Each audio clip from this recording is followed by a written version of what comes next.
The Eagles traded for some cornerback help. They acquired Michael Carter II and a 2027 7th-round pick from the New York Jets for wide receiver John Mechie III and a 2027 6th-round pick, that according to Adam Schefter. Snapshot, brought to you by Miller Lite. When it's game time, it's Miller time.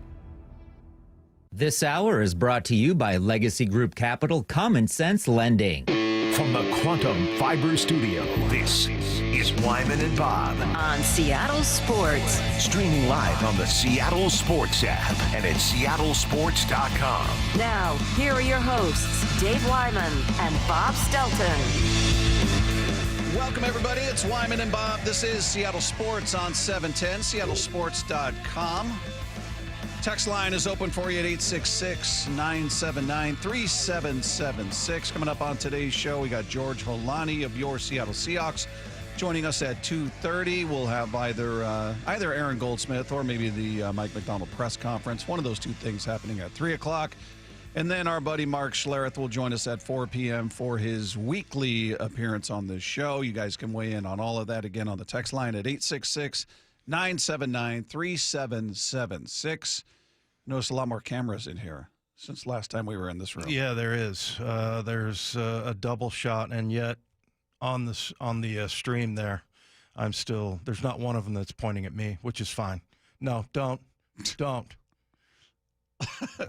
Now it looks like he's sitting on a tiny chair.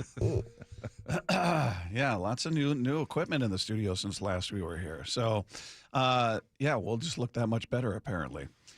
Meanwhile, the World Series. Have you been watching the World Series? Yes, I have. And I watched the game from beginning to end last night. The other ones I caught highlights of, but You didn't watch the 18 innings? I couldn't hang in there for the whole thing. Oh. But, I mean, I saw parts of it. But, yeah, I mean, that was maybe one of the best World Series games of all time, right?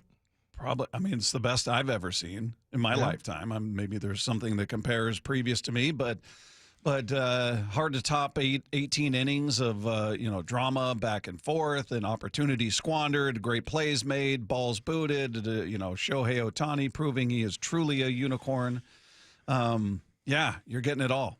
You're getting it all. I just want a Dodgers victory. That's all I care about. Yeah.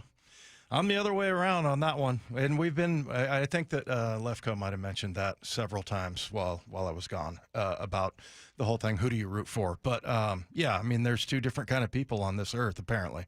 Some that want to root for the team that beat you, and then another. And I know you have actually a rooting interest in L.A., and that Mookie Betts is your favorite player, right? Yeah, he's outside of Mariners, my favorite non-Mariner. Yeah. But it's more that, and Shohei is up there too.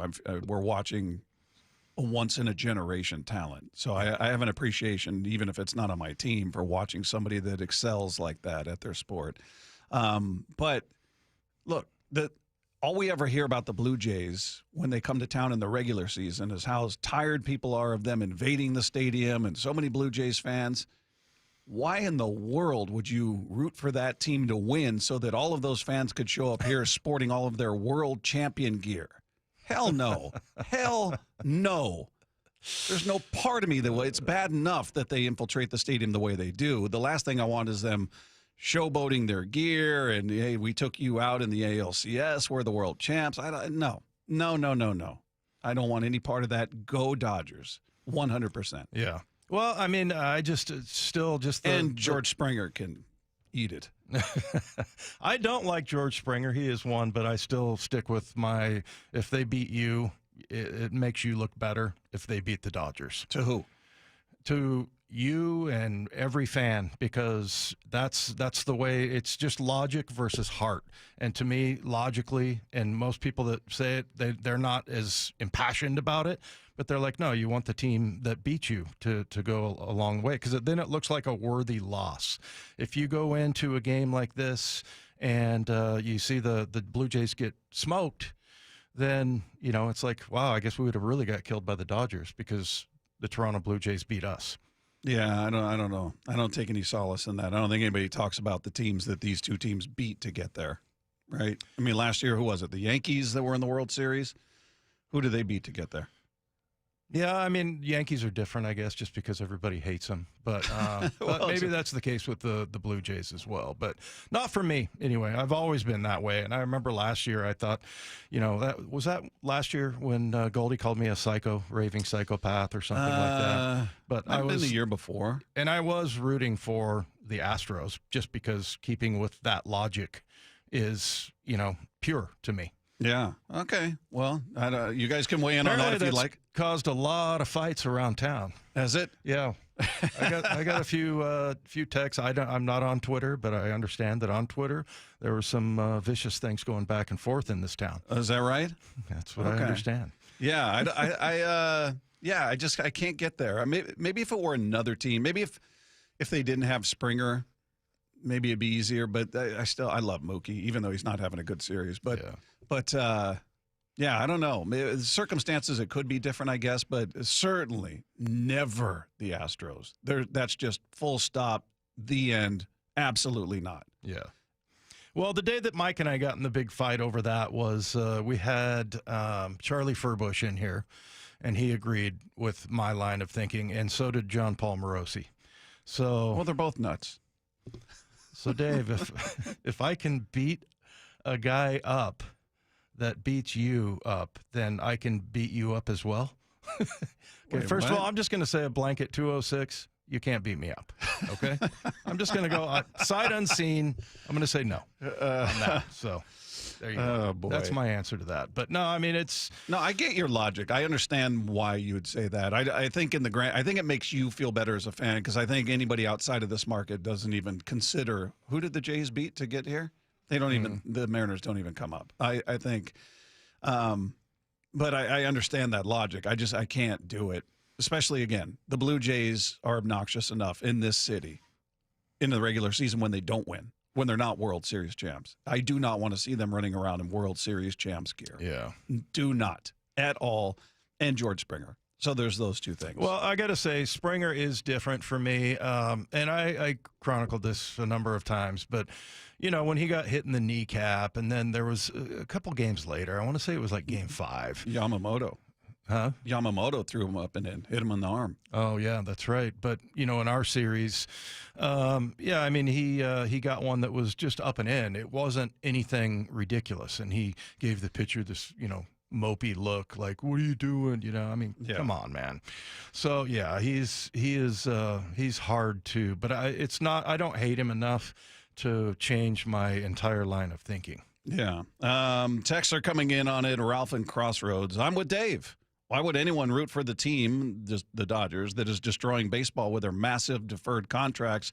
Bob, you must hate baseball. Ralph, you know better than that. Stop embarrassing yourself. You know better than that. Patrick in Tacoma asked me how many concussions I had. Yeah.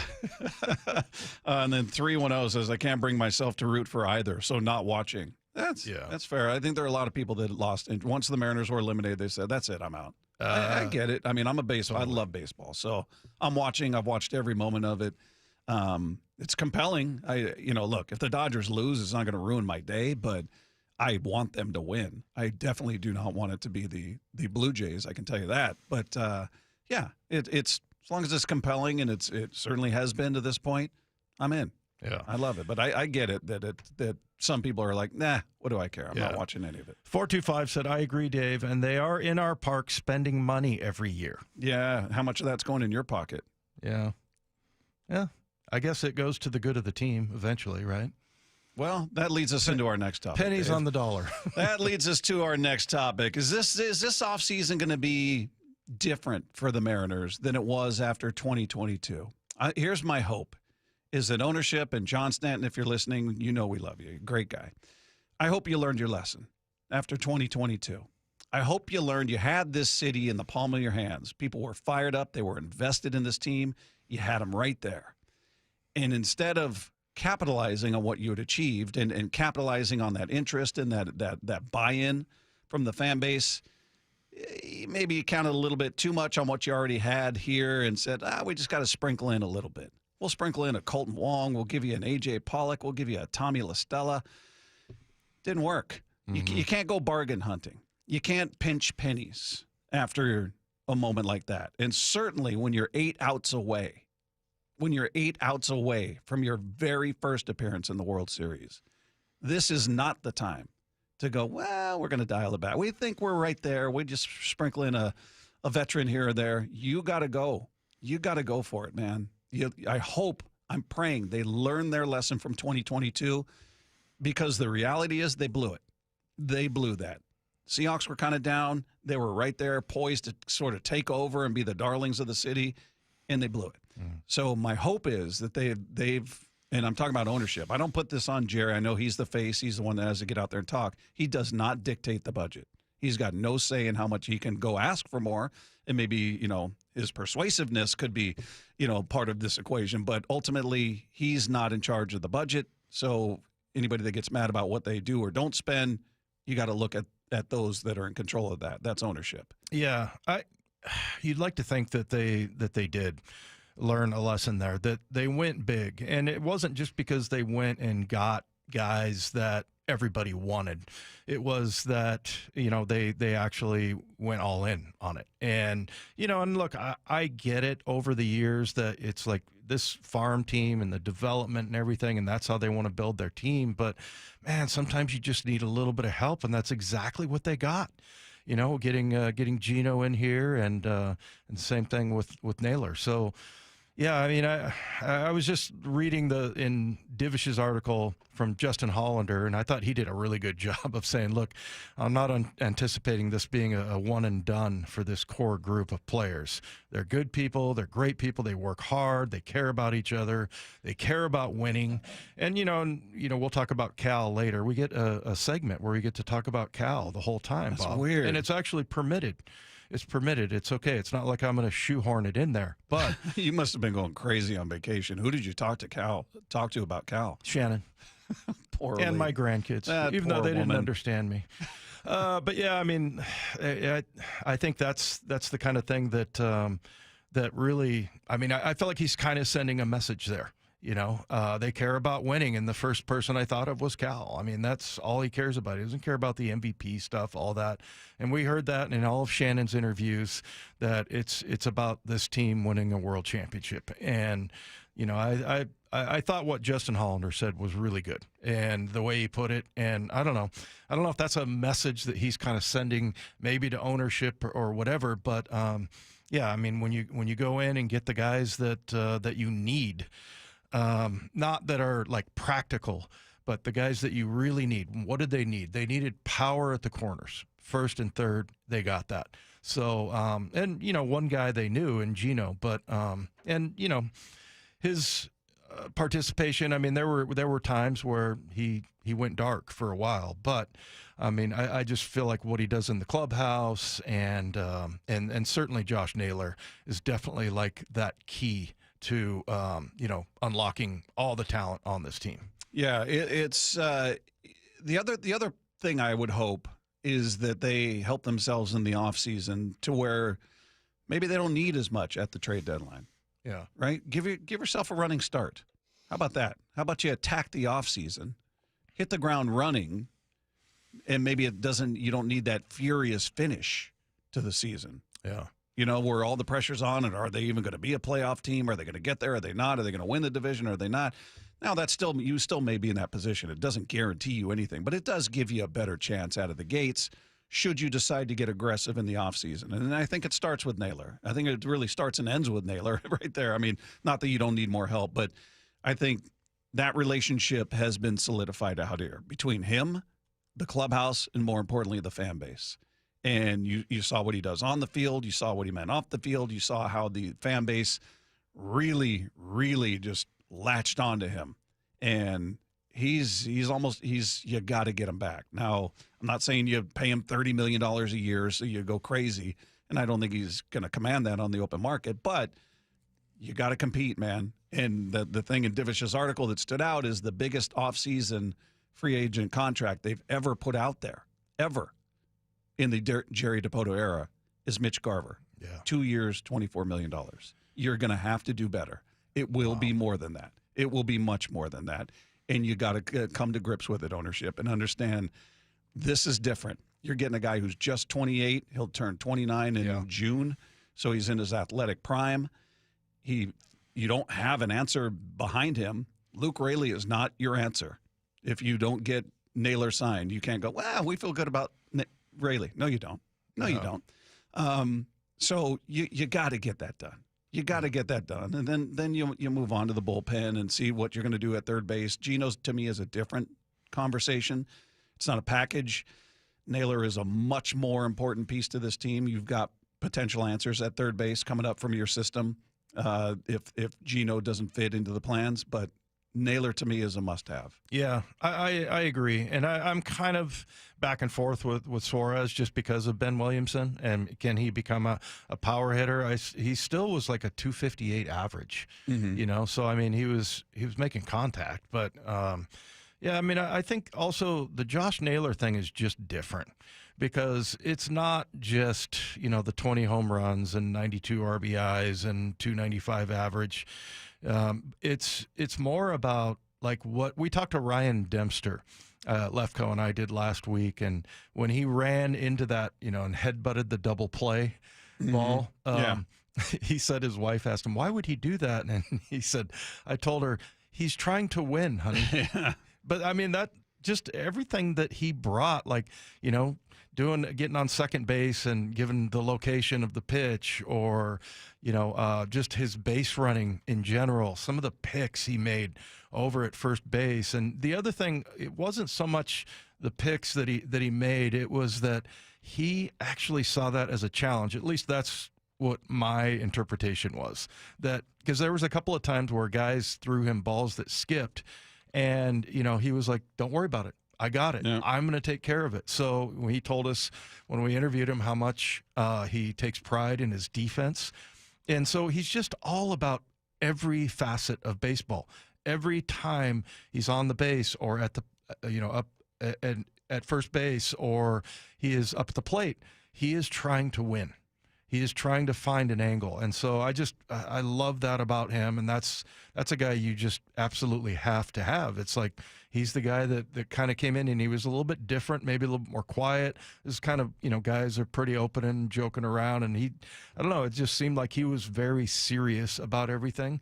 But, we saw that he also could have a good time as well. So, yeah, I just think he is. I mean, whatever they do at third base, Josh Naylor has to be part of it. And hoping that all of these things that we're hearing from ownership and from management indicates that that's their number one priority. Yeah, and they give a full faith effort to making that happen, and not try to lowball him or think, well, we got him because he was here and had fun and success and everybody loves him. He loved them.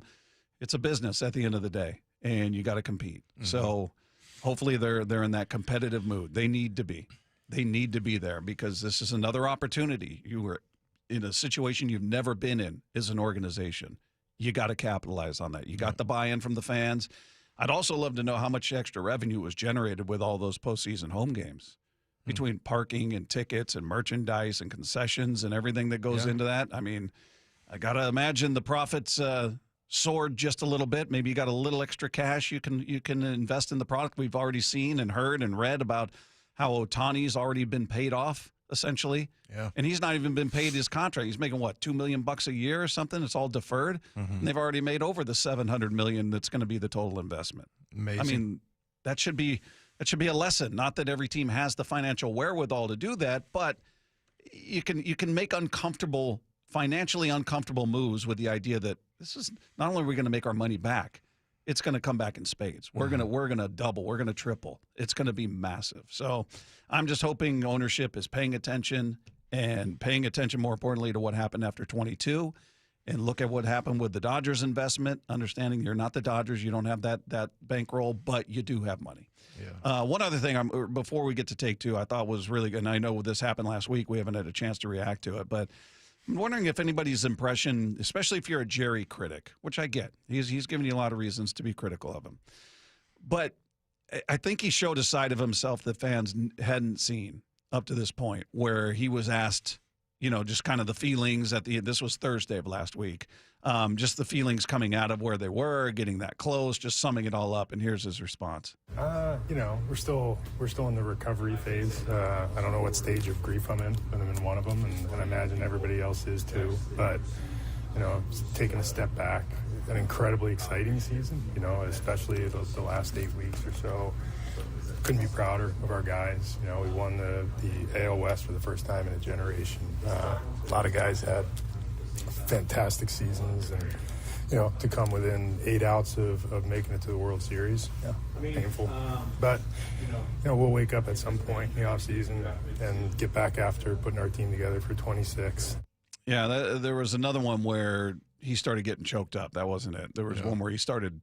He paused, and you see him starting to tear up, and everybody saw that emotion. And I think even for the hardest critic who thinks, it's a business, they don't care, you saw right there how much that guy cares. And I'm not saying he does everything right or he says everything right, and I'm not here trying to, drink the Kool-Aid. Look, he's not a fan of mine. I can live with that. I respect what he does, and I respect more importantly, his passion for this. And that really showed in that one clip.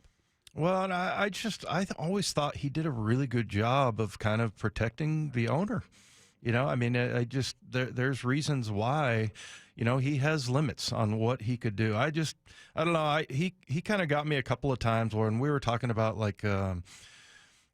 some of the free agent signings that they had that didn't work, whether it was La Stella or whatever. And he was just like, hey, basically he was looking at us like it just didn't work out. Yeah. But it was the kind of player that sometimes it doesn't work out for. So he was, he kind of had his hands tied. And, I've always thought, look, I think the one thing that he probably works the hardest at is not saying, hey, I know more about baseball than you do. Because, he does. And, I've always kind of been frustrated for him as far as, what he can and can't do in the offseason and at the trade deadline. All right. We'll talk more about that, but right now let's take two. The MLBPA have named Cal Raleigh as the Players' Choice Award winner for Overall Player of the Year and American League Outstanding Player. Well, let the awards continue. Yeah. He's received a couple. We'll see if he wins the one that everybody counts on, the MVP. What is that, November 7th? Yeah, I thought it was first week in November. Yeah, 4th, 7th, somewhere. 4th. We'll all find out. Yeah, but just more and more appreciation for Cal and what he does. And that's something that we've been kind of clamoring for, is that, are people not just looking at the home runs, looking at, what he does for this team and managing the rotation. And then not to mention, how many games did he miss this year? Was it like three? Ridiculous, considering he squats behind the plate every night. The Blue Jays won Game 4 of the World Series last night by a score of 6-2. The series is now tied at 2 wins apiece. Yeah, compelling, like we said. That's everybo's got a rooting interest, or maybe you've just tuned out and you don't care. But for those that have rooting interests, I don't know how passionate you are about either of these teams.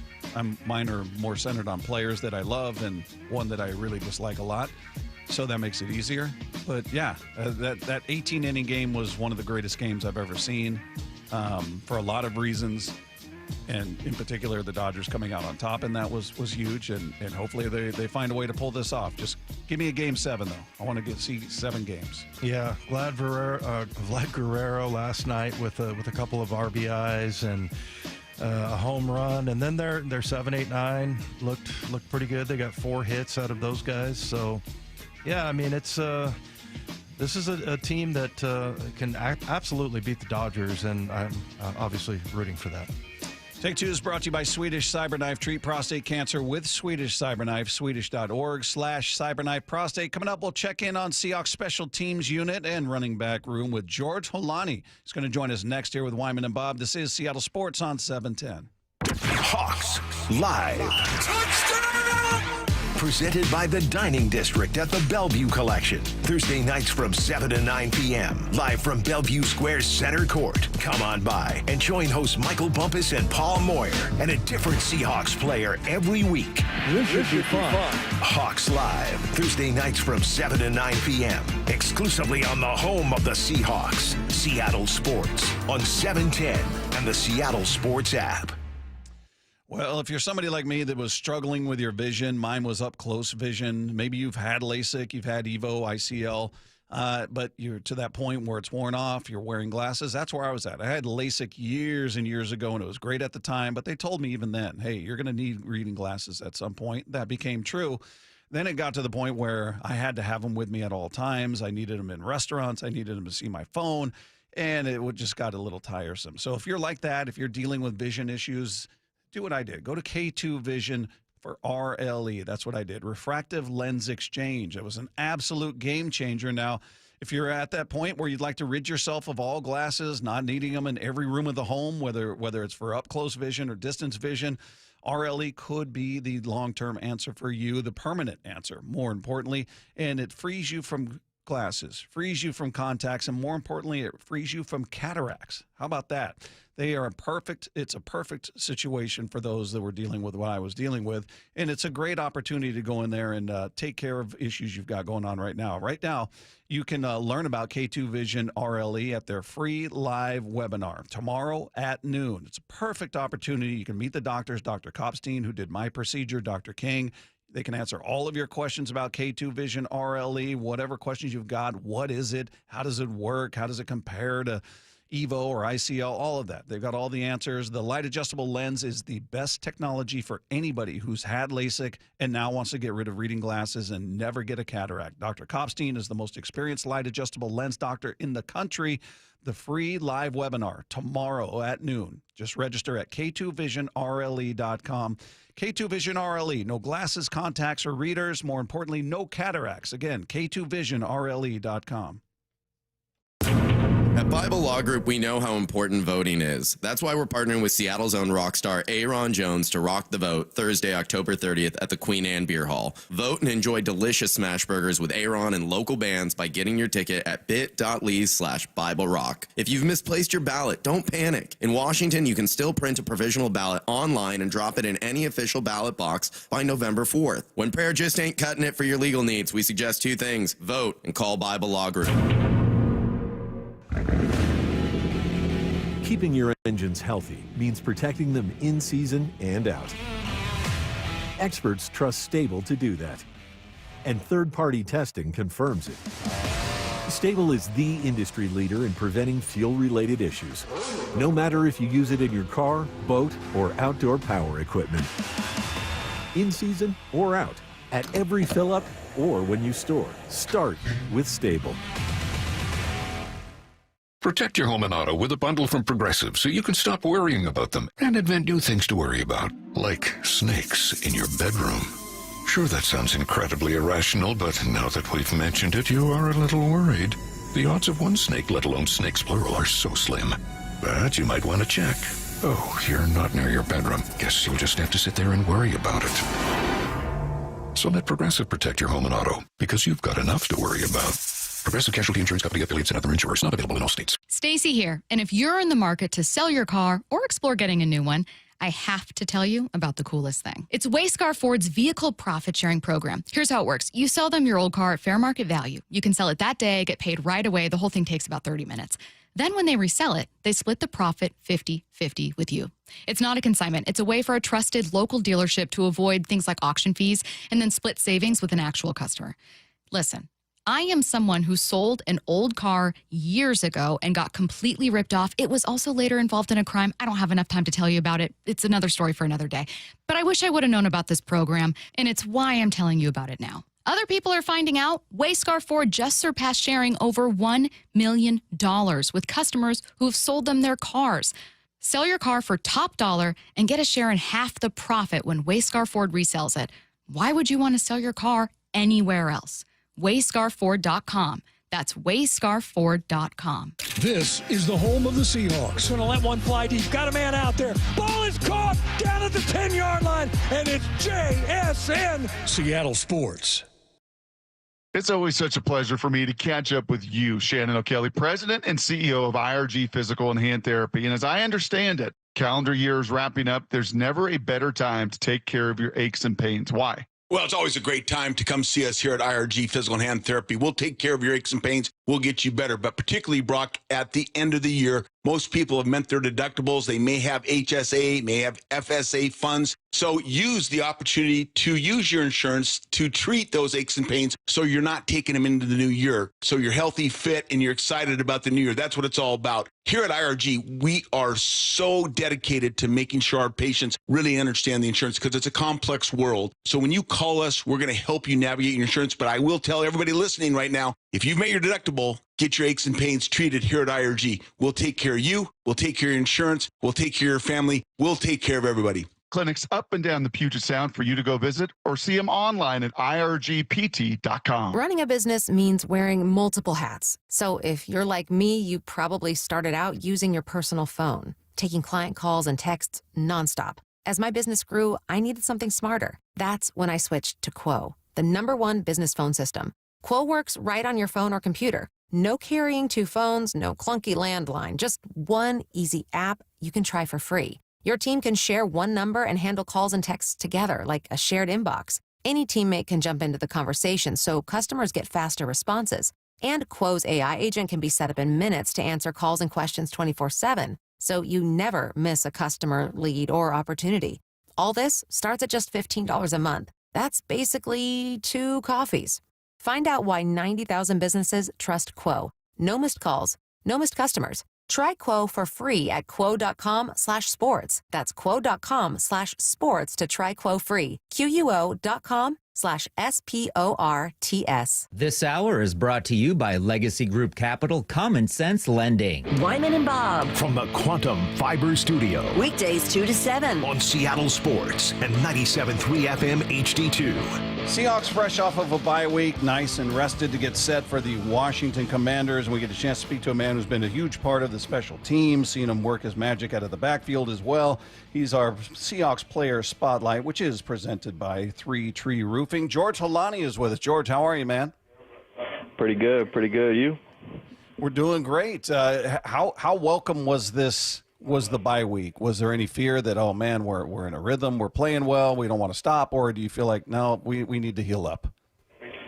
I mean, it was a good little getaway for a lot of the players. Just to rest and recover, get the body right, get the mind right. Just get away, spend time with family, because we know when we get back it's go time. Well, it sounds like you're one of 11 children. So did you get a chance to go see your family or anything, George? What did you do during the bye week? Oh yeah, I was back in Cali.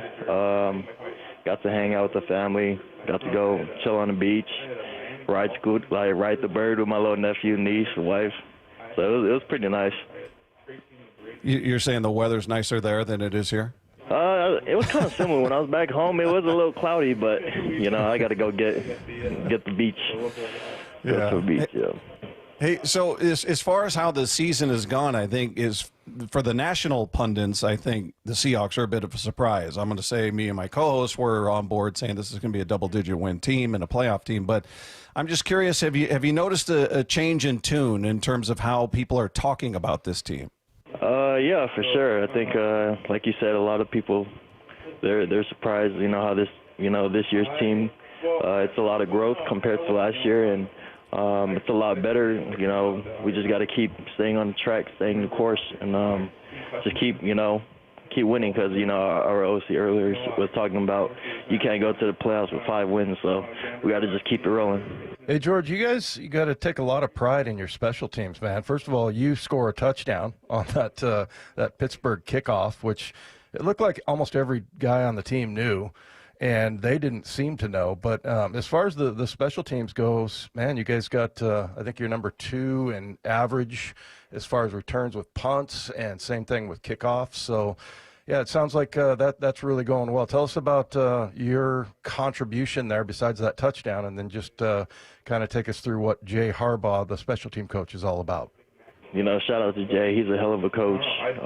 Always dialing up, scheming, making sure we got the right plays, right players in the right spot. Every Tuesday I'm, coming into the building. As I'm walking by the office, he's dialed, man. Like, he got his headphones on.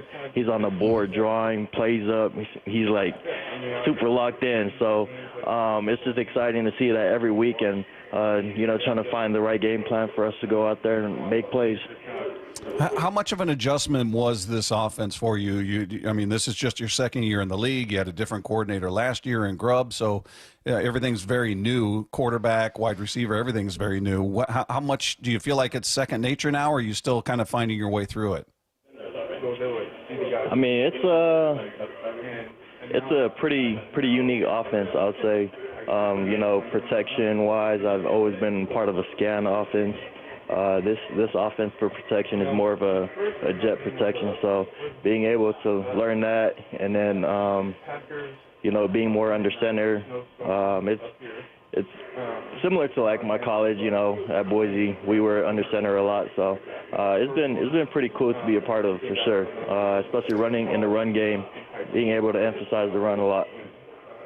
Hey, George, I think probably for running backs like you that come out of college, you're used to catching the ball or running the ball and not so much the pass pro you mentioned. Was that one of the more difficult things to pick up? And also tell us what's the difference between scan and jet that you just mentioned. Oh, yeah.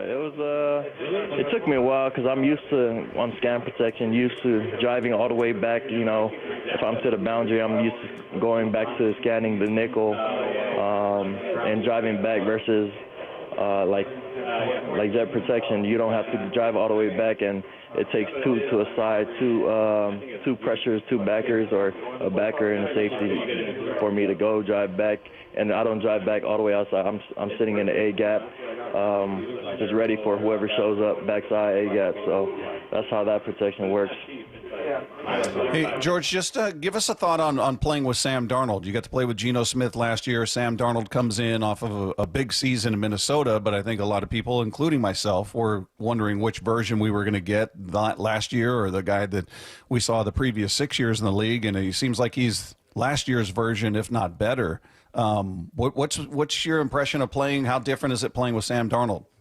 I mean, they're two hell of a player. When I played with both of them, they're both on top of everything, plays, concepts. Whenever I need help, I'm going to those guys to ask for help. But Sam's a hell of a player, man. Like, he comes out here, he operates. He's in a pocket. He sits there and trusts, our O-line to go out there and do their thing so he can do his thing. And he's been, a leader on his team who continues to show up and just make plays. And, that's the guy we all look up to on offense for sure.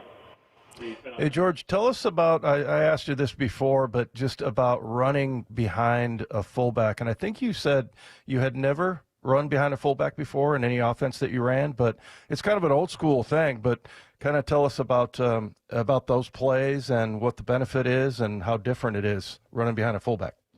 It was real nice.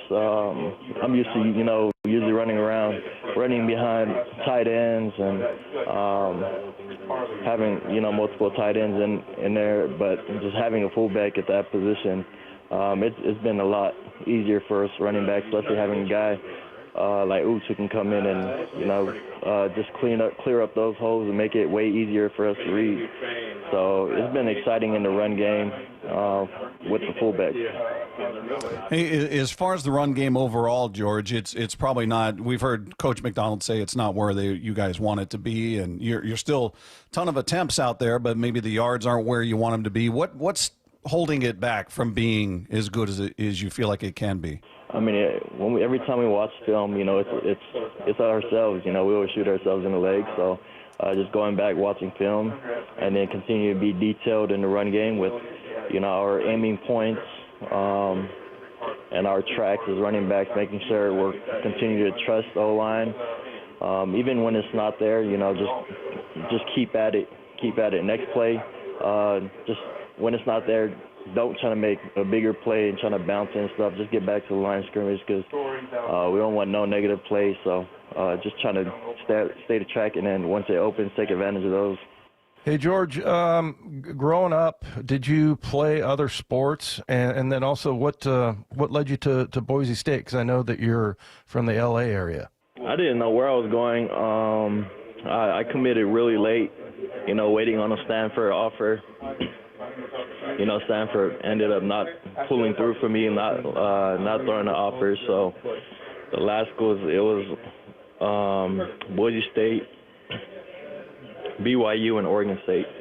And I just love the blue so much. That's why I went to Boise. I love that blue field. You went for the turf? Oh yeah. I remember hearing rumors, George, that like birds would try to land on it. Is that not true? Yeah, there's been a couple of dead birds on the field before. But yeah, it's crazy how it works. Hey George, how do you like returning kickoffs? It's definitely different than it used to be. I mean, everybody's in a holding pattern until that ball lands in your arms or hits the field. It doesn't feel as treacherous as maybe it used to be, where everybody had a full steam ahead, coming at you. But still, takes some guts to get out there. Is that something you like? And would you like to return punts, or how do you feel about just returns in general? No, I love it. Just being back there, the new rules, they're helpful for us because when we're back there,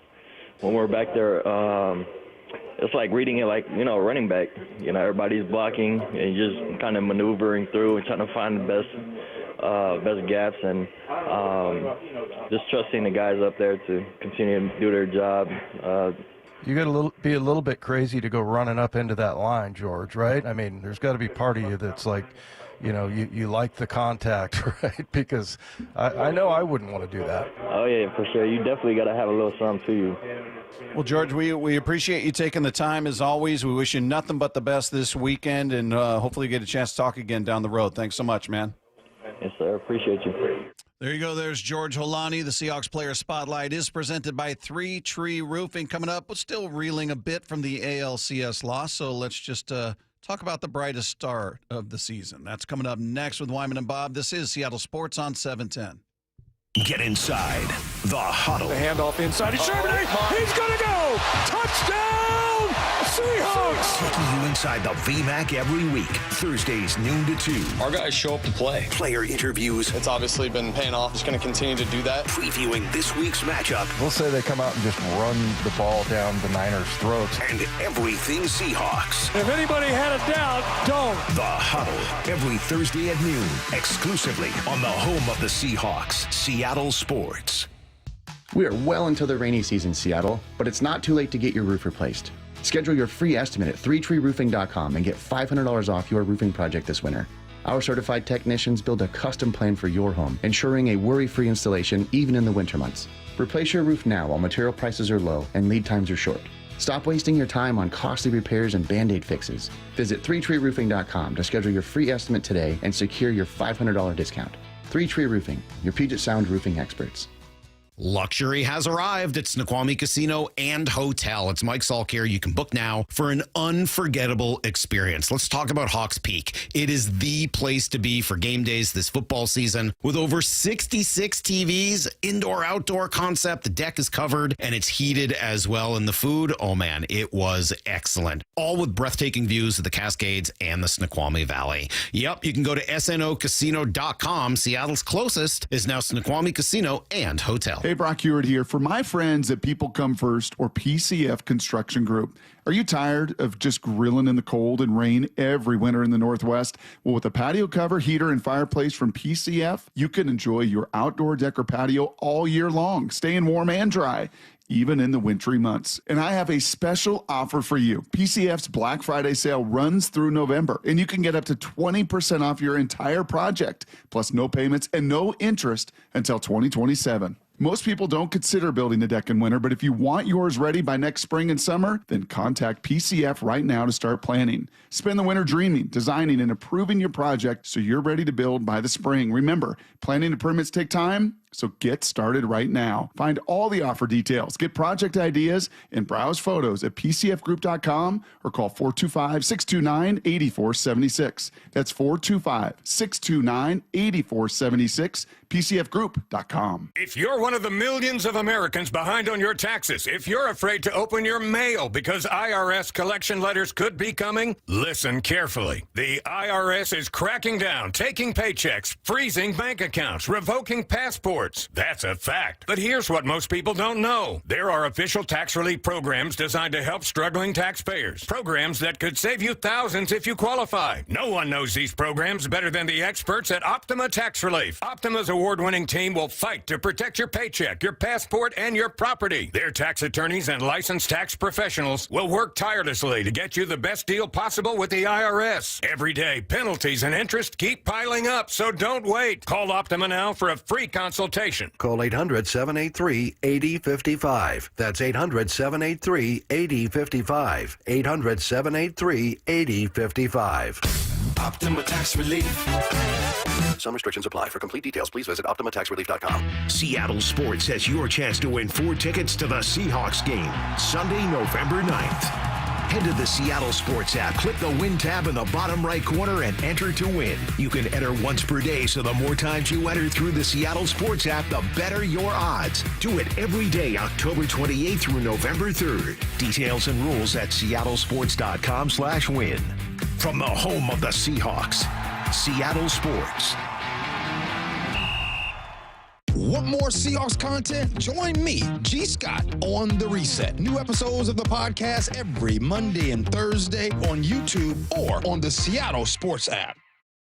Well, I'm here with my good buddy, Dr. Dan Nelson from Eastside Pain and Regenerative Medicine. And you've heard from Dr. Dan's patients over the years how a simple stem cell procedure has successfully conquered their pain. Well, folks, now it's my turn. After years of dealing with knee pain from all the football abuse, I can say my knee pain now is almost 100% gone. How'd you do it, Dr. Dan? Well, Brock, personally, I'm very happy that you did so well. And your story is like so many of our other patients who come in, former athletes and non-athletes as well, who have come in with chronic knee pain, and they are looking for alternatives besides knee replacement surgery. And we're happy to provide this service. It's been truly a game changer for so many folks. It's just been a pleasure to be part of this. Consider Dr. Nelson, the only doctor with over 30 years of experience in pain medicine techniques, including stem cell therapy. I was in and out with a couple of follow-ups. It's a non-surgical solution to pain using your own stem cells. Consider stem cell therapy with Dr. Daniel Nelson, MD at 425-823-4000 or visit danielnelsonmd.com. That's danielnelsonmd.com. Endless hours of research, seeking referrals, dozens of calls. Hiring the right attorney can be a challenging process during an already difficult time. J.P. Pendergast with Pendergast Law explains. In Washington State, Tom, there are thousands of attorneys to choose from. Referrals and online research can be helpful, but discovering the right attorney requires a conversation. It can be hard to identify integrity and authenticity without that interaction. So, what do you recommend? We encourage anyone looking for personal injury representation to call for a free consultation with our team before making a decision simply based on referrals or online research. Accident victims need an attorney that listens, demonstrates honesty, and is genuinely understanding of their unique circumstances. The care, attention, and preparation that our firm provides throughout the case mirrors the effort involved when taking on the insurance companies. Save time and avoid mistakes after an injury. Contact the caring and compassionate team at Pendergast Law. If you or a loved one has been injured in a car accident, call Pendergast Law.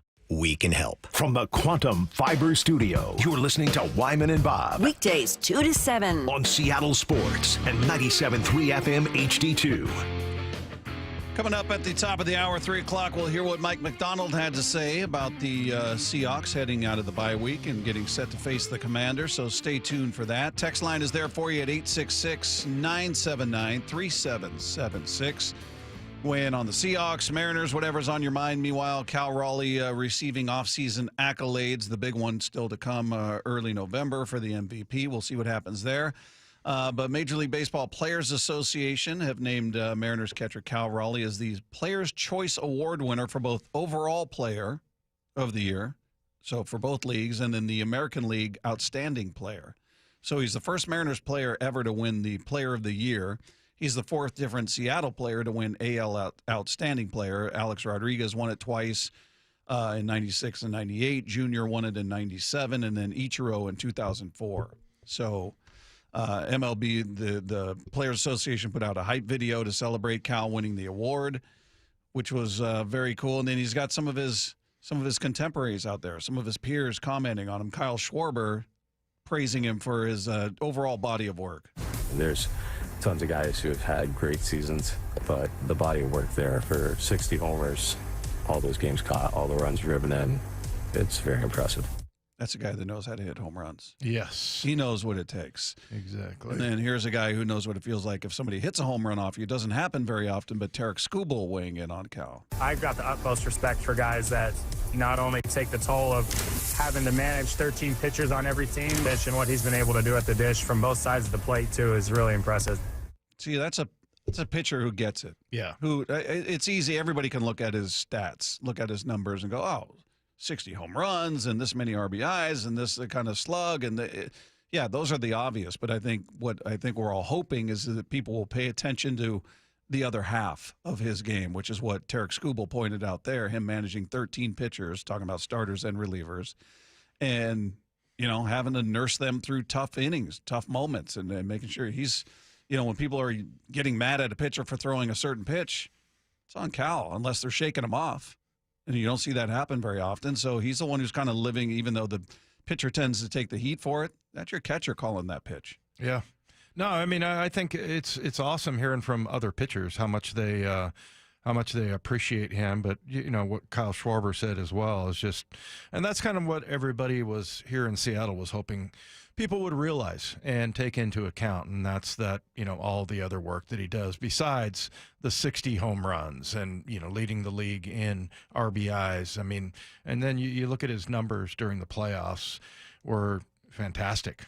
I mean, yeah, he was over 1,000 OPS in both of those series against Detroit and Toronto, and against Detroit, he batted .381, man. So I mean, it's not all been about his average this year, and so yeah, I mean, I love the appreciation that, especially when you hear it, and that's the thing I've always said, when you hear it from guys that really know. I mean, it's one thing to hear it from the fans, and that's great, but for guys like that, especially the pitchers, just how valuable he is. I mean, that's the best compliment you can get. Yeah, a couple more pitchers weighing in. Here's what Jacob deGrom had to say about Cal. I've had that experience with catchers who go out, and have a great scouting report on the same page the whole time, and it takes that leader mentality to do that. And then one more, Paul Skeens, talking about just the honor to be on the same field with Cal. This year, you can kind of take off the for a catcher kind of thing. He's just having one of the best years of all time. It's an honor to share a field with players like him. So pretty cool to hear from guys. I mean, you're not thinking about the Pirates and Paul Skeens. Yeah. I mean, some of these guys you face and the Mariners have, but it's good just to see within the game. Everybody knows Cal. Our concern is, do the writers, do the people on the East Coast know enough about him to sway the vote his way when it comes to MVP? Yeah. Well, and I like that he said, you have to remove the tag of for a catcher. That's just, I mean, it just kind of diminishes it a little bit. So for him to say that, that's awesome. But yeah, and I'm sure maybe pitcher is going to be a little bit more slanted towards, taking care of the catcher. But I like that Kyle Schwarber. That might be the one that I think is the most impressive, just because he was such a good home run hitter himself. Yeah, and then here's Cal just talking about the season overall and winning the award. It's been a very emotional season. I've been lucky enough, blessed enough to have great teammates, great coaches, great support staff, and then obviously great family and friends as well. And getting to share that with them has been extra special this year. Clinching, winning the division, the All-Star game, and the home run derby with my family, and just all the highs and lows that guys go through throughout the year. So it's been a crazy, quirky year, but lots of fun. I want to thank all the voters and all the players out there. Appreciate you guys. It's something I never thought would ever happen, and truly an honor to get recognized like that. And there's a lot of players that this could have went to, a lot of great players out there, so thank you very much. How cool was that? He mentioned the All-Star Home Run Derby and having his little brother be the catcher. Yeah. And then he gets interviewed afterwards. What do you see from your brother? Greatness. It was just awesome. It was like a dream season for Cal. But, there's never been a guy that nobody thinks that this is going to go to Cal's head. Nobody thinks that he's all of a sudden, I had that great season. I mean, that guy is just driven. That he's going to, continue to say, look, it's not going to be a successful season until we play the last game. Yeah. So, and that's what I love is that he takes all of this in stride. You can tell he's almost embarrassed by it, but he's He's all about winning. He's all about, I'm sure if you asked him, should you win the MVP, would you trade in that award and these awards for a World Series? Maybe not even a title, appearance. I bet he'd say yes. Yeah. Just getting there. No, just to say, yeah, we got there. We didn't close the deal, but we were one of the final 2 teams.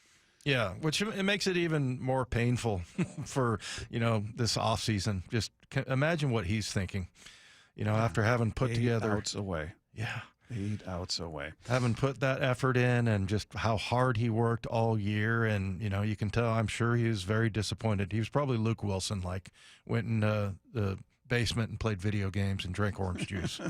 All right. Coming up, we're going to hear what Mike McDonald had to say about the state of the Seahawks as they come out of that bye week, get set for the Washington Commanders. That's coming your way next with Wyman and Bob right here on Seattle Sports 710.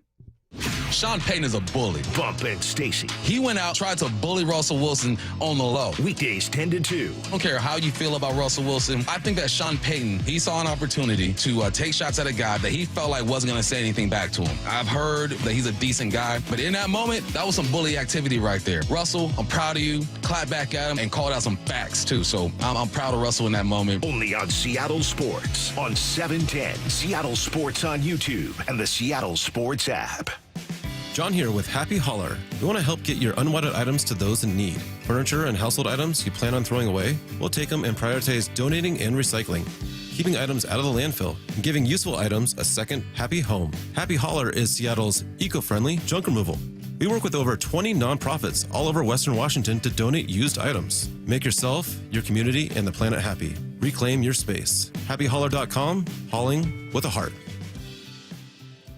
You gave years, maybe decades to your job. You showed up, worked hard, and planned for retirement. But now, the company's changed. Or maybe you've taken a buyout or been forced into early retirement. So, what happens next? I'm Jeff Jr., founder of Trajan Wealth. And if you've built up a 401k or thrift savings plan, now is the time to ask, is that money really working for you? Many workplace retirement plans offer limited options and even less guidance. At Trajan Wealth, we help people just like you roll over their accounts into IRAs with more flexibility and personalized investment strategies built around your goals. For households with $500,000 or more, let us build you a personalized plan. We operate on veteran values, service, trust, and doing what's right. Your next chapter starts now. Call Trajan Wealth, 206-466-3300. That's 206-466-3300. Advisory services offered through Trajan Wealth, LLC, an SEC-registered investment advisor.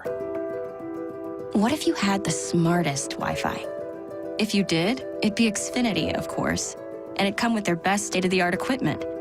It would boost speeds to the devices that needed them most, prioritizing your most important connections, whether you were streaming, gaming, or gaming while pretending to work.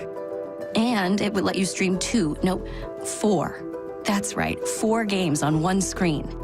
It would even power your mobile connection so you could bring faster, secure Wi-Fi speeds with you where you use it most. It would be proactive and fix problems before you knew you had them. Impressive, right? And it would have security features that protect you from threats at home and online. Kinda like a force field for your life. If you had the smartest Wi-Fi, well, everything would work together seamlessly to keep you connected, no matter what. Xfinity. Imagine that. Restrictions apply.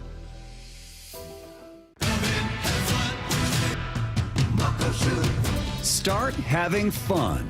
Caesar Sportsbook at Muckleshoot Casino Resort is your #1 place to eat, drink, watch, and have fun. Keep up with your favorite sports anywhere and everywhere on property with the mobile app. Visit MuckleshootCasino.com today. Scan the QR code and let the play begin. Muckleshoot. If you've got a gas-powered engine, keep it running like new at every fill-up. Stable in-season protection is your engine's preventative medicine, cleaning and protecting the entire fuel system in season. In outdoor power equipment, prevent gum and varnish buildup that could cause a rough or non-running engine. For cars and trucks, increase fuel efficiency and power by removing deposits, ensuring your engine's long-term health. Stable outperforms the competition in independent lab testing. So at every fill-up, start with Stable. No, it's not too soon to start holiday shopping. Ulta Beauty's early Black Friday event is happening now through November 22nd. Shop $10 beauty minis from brands like MAC and Too Faced. Take 30% off Lancome and Touchland fragrances and body mists. With new offers dropping every week, our associates can help you find the perfect gifts. Head into Ulta Beauty today to shop our early Black Friday event. Ulta Beauty. Gifting happens here. Every great team has its core players, but when the season gets tough, adding the right free agent can make all the difference. The same goes for business. At Robert Half, we found that 67% of companies surveyed plan to increase their use of contract talent to handle workload peaks and backlogged projects. With Robert Half's specialized recruiters experience, combined with our award-winning AI, you can quickly find the skilled candidates you want. At Robert Half, we know talent. Discover how we can help at roberthalf.com/talent. Hey, it's Desmond Howard. You want to win the weekend? It all starts with the tailgate. And for me, that means Kingsford Charcoal. They've been bringing the flavor, the smoke, and the heat since 1920. No wonder they're still the gold standard of grilling. So fire it up, feed your crew, and let the smoke do the talking. Kingsford, the king of the tailgate. Get it today at the Home Depot. How doers get more done. This is Seattle Sports. Streaming through the Seattle Sports app. KIRO AM Seattle. KIRO FM HD2 Tacoma. Home of the Seahawks, Mariners, and everything Seattle sports. Seattle Sports Snapshot. Well, Dexter Lawrence of the Giants taking some heat from Giants legend Carl Banks, talking about some comments he made as he's now a radio analyst for the Giants. He was very critical of Banks on his podcast with play-by-play man Bob Papa. He said, quote, Dexter Lawrence, nobody respects you anymore. Nobody. And he was just talking about some of the stats that aren't there as far as he's seeing it. And Lawrence was asked about that, said, quote, those are strong words. If that's how he feels, bleep it. So not overly concerned with what Carl Banks has to say about him. Meanwhile, the LSU Tigers looking for a new head coach, and Louisiana Governor Jeff Landry told reporters today that LSU AD Scott Woodward will not be involved in selecting the new head coach, saying he'd sooner let President Donald Trump do it before Woodward. He's critical of Woodward after Brian Kelly was fired, and obviously they owe him a whole bunch of money. On his way out the door, he criticized him for agreeing to a 10-year, $95 million deal with Kelly that included incentives, which left LSU on the hook for a $54 million buyout under terms of the deal. Snapshot, brought to you by Miller Lite. When it's game time, it's Miller time. This hour of Wyman and Bob is brought to you by K2 Vision RLE. From the Quantum Fiber Studio, this is Wyman and Bob. On Seattle Sports. Streaming live on the Seattle Sports app and at seattlesports.com. Now, here are your hosts, Dave Wyman and Bob Stelton. Seahawks getting set to take on the Washington Commanders this weekend and getting rested and healthy, hopefully, coming out of that bye week. Mike McDonald meeting with the media to talk about everything going on with his team as they get set for Washington. Football Wednesday, a real football Wednesday. Had a great morning so far. Excited for the game this week. Really still just focusing on, how close can we get to be the team that we envision being, and we're on our way. A lot of room for growth, but we know how important today is, so that's really what we're focused on. But Commanders are a really good team. Obviously had a great year last year, putting up a lot of points. I think the defense is playing well. Special teams is playing great. Really well coached. Got a lot of great players. So great challenge ahead of us. Did want to give you one update on the injury front. Really the only thing that's new is Julian Love had a bit of a setback with his hamstring last week.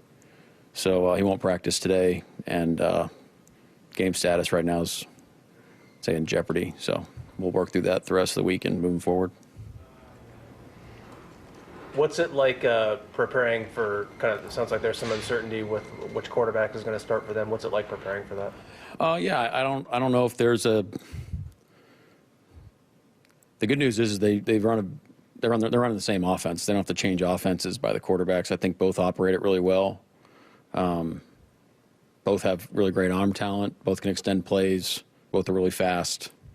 Yeah, I mean, it's a similar operation, I guess, is what I'm trying to say. So, the types of plays that we're going to be practicing against and preparing for really wouldn't change based on who's playing. Now, you got to be ready for both. You got to be ready for both for every week, but normally you're just focusing on the starter, so that changes a little bit. Any updates on Devin Witherspoon, Derek Hall, and Derek Young? So the Spoon and D Hall will practice today, and Derek Young will not practice today. What's wrong with Derek? He's got a hip. You said the other day you feel like your team has an identity and closer to it now than maybe it was last year. What does that look like to you, I guess? Or what, when you say that, what do you kind of... Yeah, we want to, well, we say our style is we're trying to be decisive, shocking, and relentless.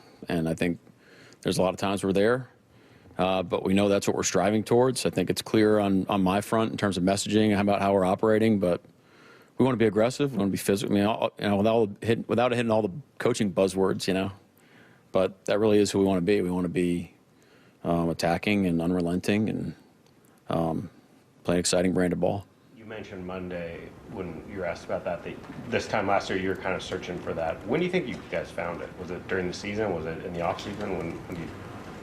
That's interesting. I don't think there's like an aha moment. I think we're all kind of going in the same direction the whole time. It probably starts with me being clear, and the offseason definitely helps, having a whole offseason and, working through it and getting people on the same page, have another year under our belt of understanding how we want to operate and who we want to be given certain situations. So I think it's kind of everything. I think it's probably a natural progression. Me, I always want things to happen probably sooner than they actually happen. I'm not the most patient guy, but our guy, really everybody in the building has been tremendous, like more than you could ever hope for being in a new situation coming from my lens. And you realize it takes everybody.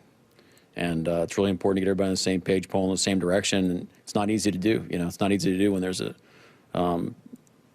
new things going on. And our people have been awesome. You've joked at times that, left to your own devices, you'll just keep going and maybe overthink things potentially. How do you guard against that? Who helps you guard against that? Well, our staff is tremendous. I mean, hopefully we're creating an environment where we can keep speaking, what we think about certain things. And I feel like we're doing that. And it's not easy to go again.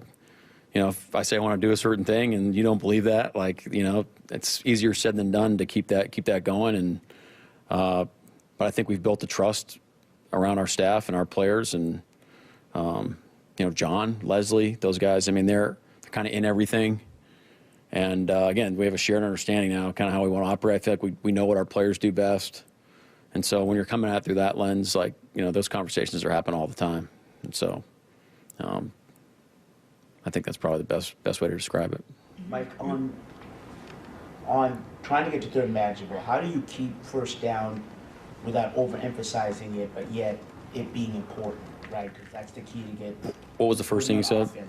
Third down, getting to third down and manageable, and making sure you don't emphasize first down, right? But yet it's important. Well, not to avoid every play is important. Every play is a situation in and of itself. There's a lot of things that go into it. It's, what people we put on the field, where we're at, what we just did, how they play us, what people they put on the field, the structures that they're playing. So there's, intensive calls and things that you're trying to achieve, and then the situation is dictating how you want to play that situation. Normally, your goal is to maximize yards and points. Sometimes it's not. Sometimes it's other things are at play when you get into certain special situations. So I think it's that granular, honestly. It's kind of that what's important now mindset of just staying in the present, one play at a time. If we end up in a 3rd and 8, it's like, all right, good. Let's go. It's 3rd and 8. It's rock and roll. Mike, what did you have your whole secondary game since the first drive of the season? How's that changed how you wanted to call a game, how you called a game, or has it changed? Well, we've talked about how we're always going to be designing our game plans and calling games based off of what we feel like our guys do well. Like I'm giving you a lot of coach speak in this presser, but it really is that. I mean, that has to be the lens of how you of how you build it. So I think that kind of paints you a picture, but it's also why we train the way we do. It's why we take advantage. It's like we don't take practices off. We try to maximize reps. Now we try to, lever things where we can manage like player loads and things like that. But to bank all those reps for the 90 guys initially on your roster and then the eventual 70 is incredibly important because you don't know what's going to happen.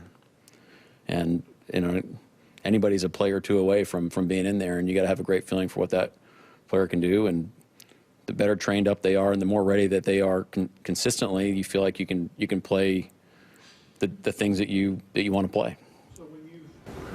When you do change your game plan per who's ever in, how much has that varied from what your plan at the beginning of the season was, or how you really optimally like to do it? Well, frankly, we've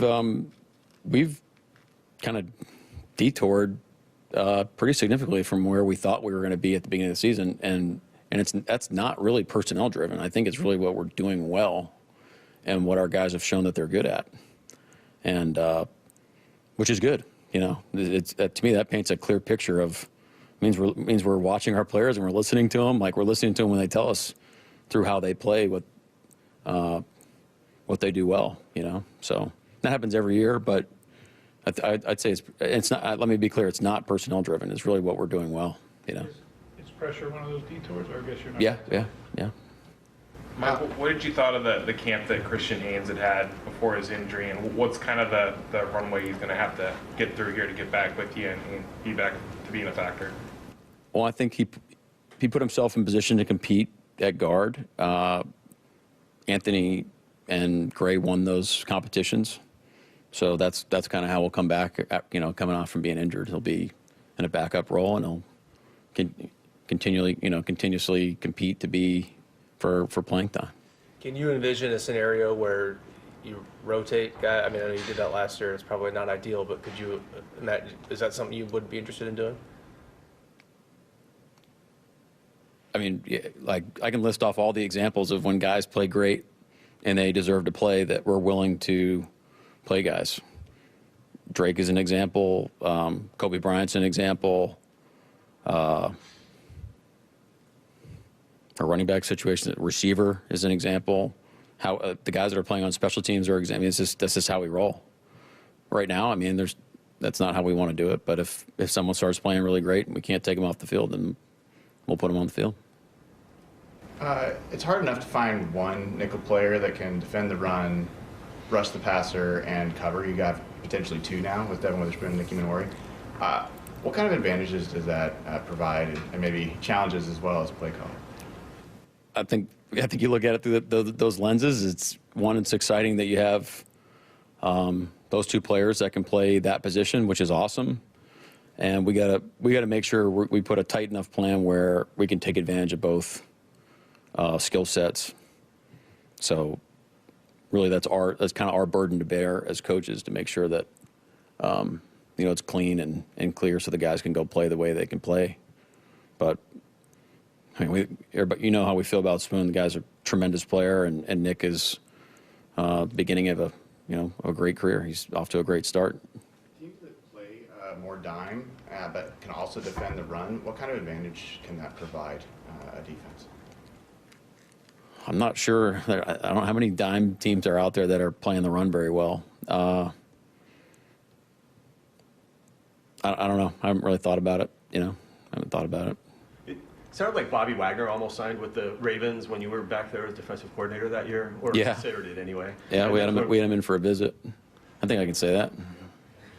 Yeah, well, he said it all later. Okay, all right. Well, then we're good. Yeah, I just wonder what you remember to that. Well, it was great. I mean, there's a kind of a gravitas to him. It's Bobby Wagner, and he's coming in for a visit, and I was first-year coordinator, so. I didn't do a lot of talking. I just kind of let him talk. But look, I mean, it's what you expected in terms of just the person and like the poise, and we were excited for the opportunity. And obviously, he decided to go. I think it was going to be a big move going to the East Coast, or at least he thought there was at the time. Maybe not a few years later when he goes to Washington. But yeah, it was a great visit. Look, we got a ton of respect for him. I mean. I was hoping it was going to work out. It was just announced that Terry McLaurin's out for this game on Sunday. I'm curious if when you looked at the games that he was available versus not, what kind of differences you saw in the Commanders. He is out for the game? Okay, all right, that's news to me, so I don't have a good answer for you right now. I didn't know that. With Wagner, to do what he does at the position he's doing at almost 36 years old, playing 100% of the snaps, how demanding would that position be for a 26-year-old other than 35? Yeah, I think you're just speaking to his resume, which is probably, rivaled by maybe a couple other people in history of the game. So it's probably as big of a compliment I can give him, just how, to me, it's a meticulous attention to detail, a maniacal, way to prepare for game. It takes a lot now. It's a toll on your body. It's probably the most impressive thing, honestly. I mean, his mind's obviously as sharp as ever, but to be able to still play all those plays is really impressive. You crossed paths with Dan Quinn much in your career?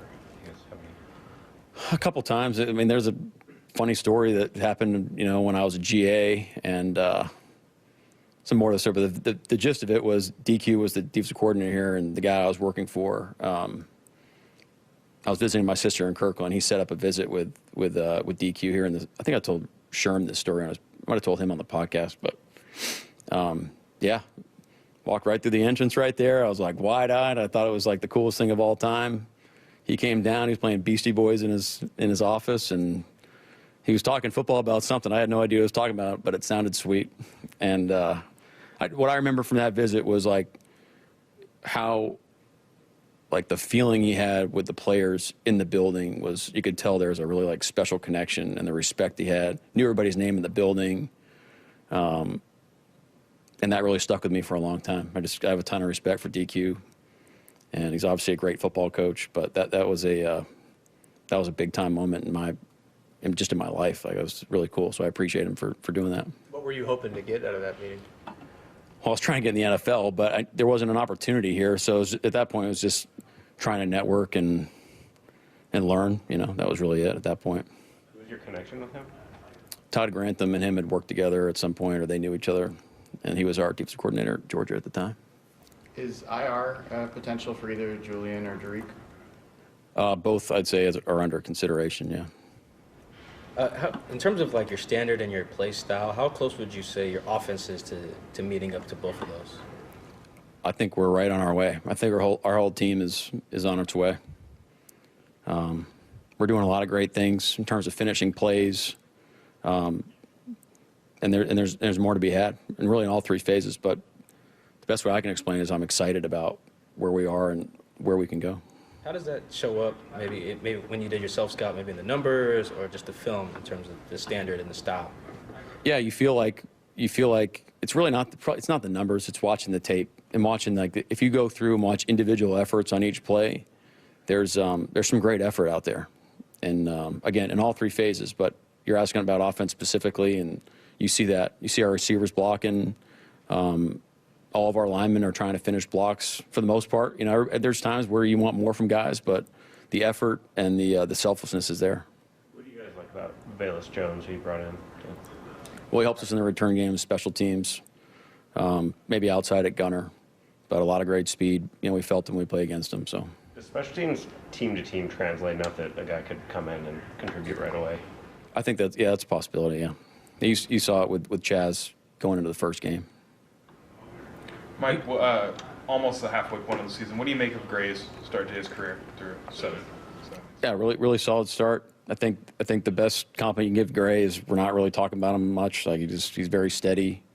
He's one of those guys that has an identity to how we want to play and finish his plays, and he's got an attitude about him. He's got some swag to him. Sounds like a Seahawk to me. You mentioned before that Joe presses really well, so he gets to do it because he's good at it. Yeah. Is he better there than maybe you thought when you guys initially claimed him? Look, I didn't have a great understanding. I knew who Josh Jobe was, but I haven't watched a ton of tape on him. So that's a shout out to our personnel people and understanding what he does well and how that fits into our scheme. And there's several examples of that. So, I appreciate those guys bringing him in, but he's been he's been great at the line of scrimmage. How has that maybe helped the defense, particularly when you guys have shuffled in the secondary? This ability that he's bringing, being able to press up on. Yeah, well, we want to. A lot of the pass games disrupt timing. We want to be able to press as much as possible, and when you can do that, I mean, it helps how you operate. Some teams play great ball by playing off and letting routes distribute. That's not really our philosophy, and he's able to make that come to life. If Robbie makes it through the week, Robbie, does he have a chance to play this week, or are you guys looking more for future? No, Robbie has a chance to play this week. Anything else? Thank you. Okay. All right. Thank you. There you go. There's Mike McDonald speaking with the press earlier. And by the way, we do want to send one of you and 3 friends to watch the Seahawks game on November 9th against the Arizona Cardinals. All you need to do is open the Seattle Sports app and click the Win tab to find out how. If you don't already have the app, just text the word app, APP, to 866-979-3776. We'll send you a link to download it. It's completely free. You can enter every day to increase your chances to win.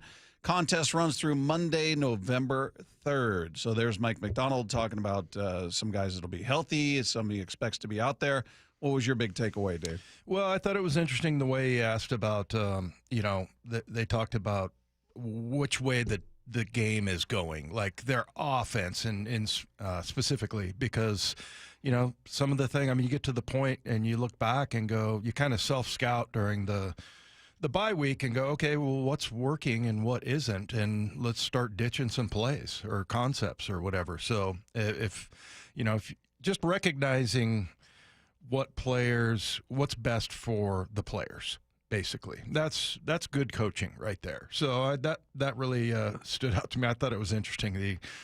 Somebody asked about, how much of an advantage is it to have a really good run defense with dime personnel on the field, and he's like, show me somebody who runs dime that's good against the run, basically. So, but yeah, I mean, you're saying that's a dumb question? Well, I mean, no, I don't think it's a dumb question, but I do think that, that was, I don't know if somebody's trying to get fancy there or what, but trying to show off the football brand. Maybe, but he's right. I mean, look, there's a reason why you have personnel groups that go in and out of the game. Like if they're in heavy, you're not going to be in nickel. So, but yeah, just kind of discouraging about Julian Love, just because he is really fundamental, and that's one of the things that are not great as far as the pass. As far as yardage goes anyway, they're giving up 245 yards. Or I'm sorry, they're giving up 230 yards, and they're number 23. But other than that, I mean, they're top 10 in the other categories, like total points, total yards, run game, they're number 1. But, that pass defense is kind of where they're lacking a little bit. And that's why they're number 23 out of 32 teams, reminder. And, they've had lots of injuries. I mean, you don't have Witherspoon and Love out there. I mean, of course, you're not going to be good.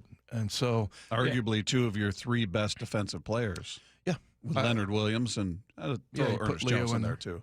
That's true. Yeah, I mean, that's half of your core, if you will, half of what you would identify as your top elite players on that side of the ball, and they've gotten to this point and put up those numbers in terms of rankings without them. Yeah, and this is just a D-line led defense, no question. But yeah, it's kind of funny. Ernest Jones, you mentioned him at the end, and I was like, yeah, every once in a while I'll forget about him, but he's got 3 interceptions, 3, and he's making a ton of tackles, and he's a great leader out there. So.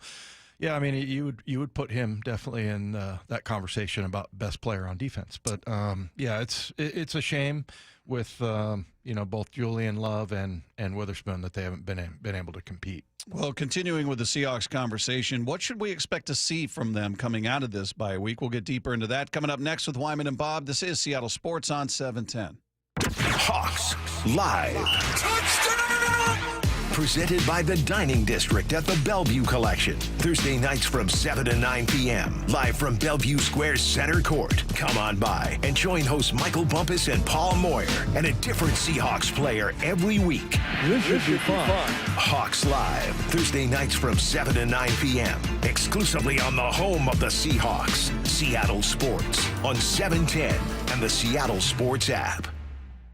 Well, you've heard Dave and myself talk about our aches and pains and surgeries, potential surgeries. I was facing surgery on my hip. I had a lot of issues with my hip after 14 years of jiu-jitsu and sparring. I had a torn labrum and a frayed tendon and arthritis developing and inflamed bursa sac. I was getting steroid shots in my hip trying to help things out. Just wasn't working, so I thought I was looking at surgery until I went to Dr. Mark Wagner, MD at Seattle Sports and Regenerative Medicine. And I would recommend, if you're looking at surgery for something, before you do, take a look at what Dr. Mark Wagner can do for you, because I got to tell you, I went in there, I heard the testimonials, I had heard people talking about the procedure and how much of a difference it made. So I thought, why not? I'm looking at going under the knife. If this doesn't work, that's still there. So I went in, 90-minute outpatient stem cell procedure with Dr. Wagner. Could not have turned out better. He told me in the very beginning, look, this doesn't cure everything. You got a lot going on in there, but it is going to go a long way into helping you. And it's gone so far as to eliminate surgery from the conversation. That is now off the table. So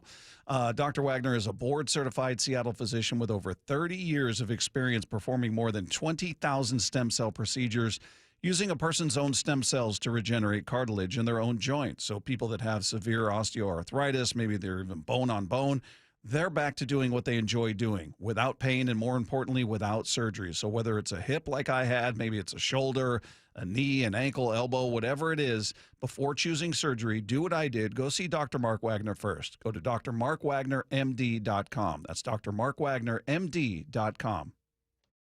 If you use carpool or toll lanes along SR 167 without a Good-to-Go account, you'll now receive a bill in the mail. That is a change.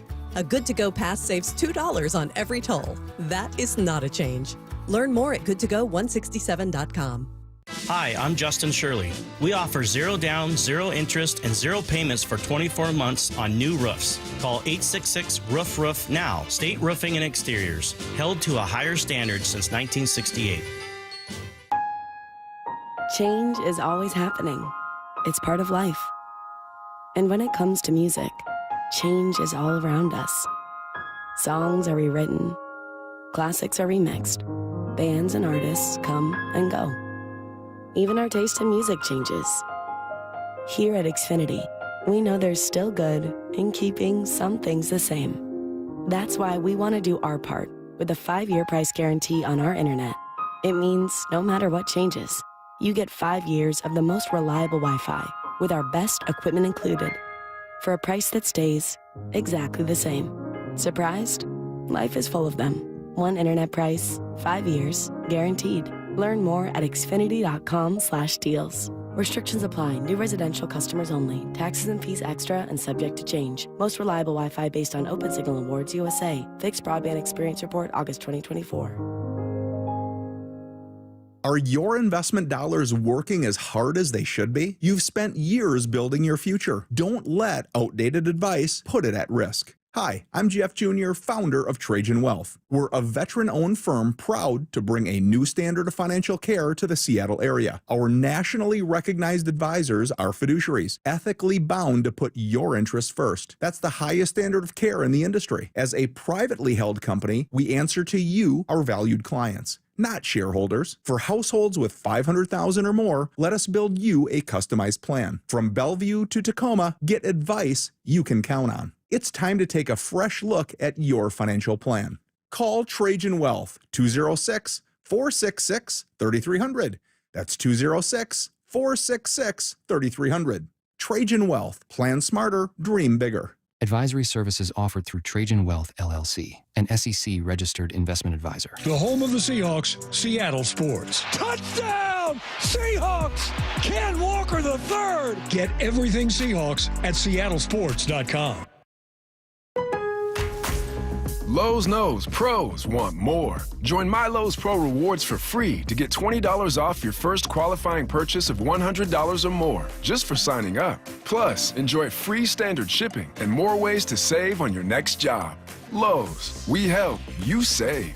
Offer valid for new members only. Not valid with any other discount. Free standard shipping not available in Alaska and Hawaii. Exclusions and more terms apply. Loyalty program subject to terms and conditions. Visit Lowe's.com/pro-loyalty for details. Subject to change. This is a message worth listening to. Our friends at Mazda of Everett always offer you their best deals. Mazda of Everett is the West Coast's largest Mazda dealer for a reason. They sell more new Mazdas than any other dealer on the West Coast, offering you their best deal every day. Shop over 300 new Mazda CX-5s with 0.9 financing for 60 months, available on approved credit. Located on Highway 99 in Everett, or shop MazdaofEverett.com. Based on Mazda USA's retail sales reports 2025.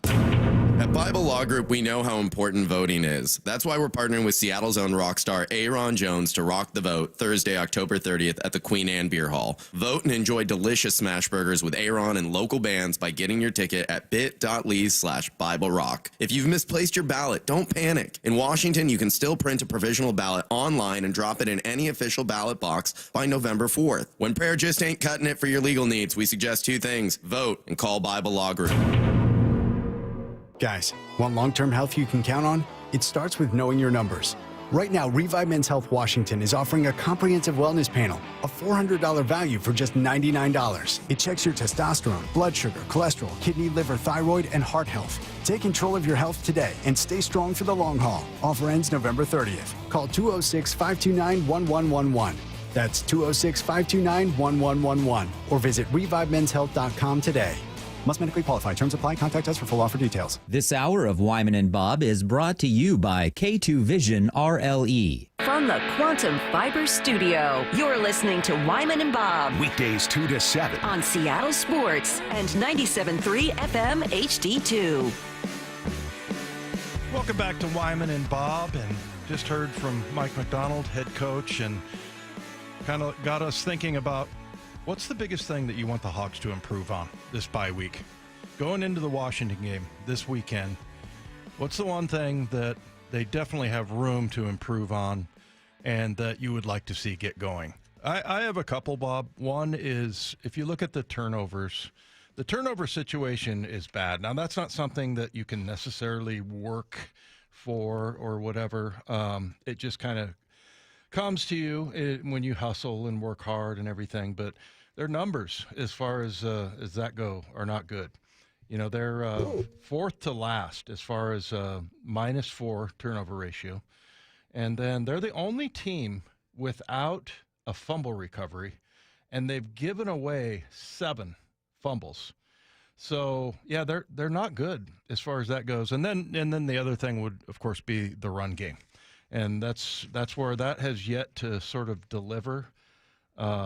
As far as their offense goes, they are number 21 as far as the run goes. So, yeah, I mean, I think those two things for me are probably the most fundamental, and you want to be able to run the ball. You want to take the ball away.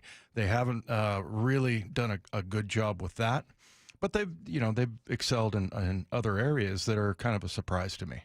Yeah, they turned the ball over 4 times in the last game, so that's going to skew the numbers a bit. But they have not been good at it, and the run game has been the one constant. If we're nitpicking for a team that's 5-2 sitting in first place, that's the main area that I've been looking at through the season, because that was the focus in the offseason was, hey, we're going to run the ball, we're going to be a running team, we're going to commit to the run, we're going to improve on it, because they weren't good running the ball last year.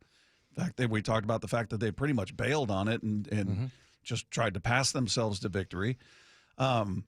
So we expected a market improvement in the rushing game, and to this point, it hasn't really manifested. Now they have, and we'll talk to Mark Schlereth coming up at 4:00, but he's somebody who doesn't get caught up in the numbers in terms of production, just the attempts.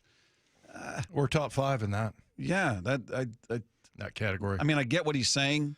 I don't completely buy it. Like, well, as long as you just keep attempting it time after time after time, you got to have some impact there. There's got to be some ability to run the ball, and they've shown it here and there. You've had a couple games, couple decent days, obviously for K9 and for Charbonnet, but overall they're lacking in that. So to me, that's the most pressing. That's the most glaring, if you will. It's not keeping them out of the win column to this point, but you'd like to look at it in how How much would that open up the passing attack even more? I mean, they've been very efficient, very good with the passing game. It's carried them because they have not been effective at running the ball.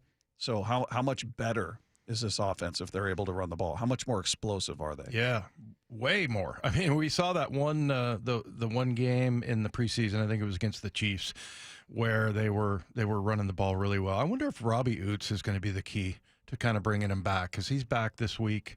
And we talked to George Halani, if you heard it earlier.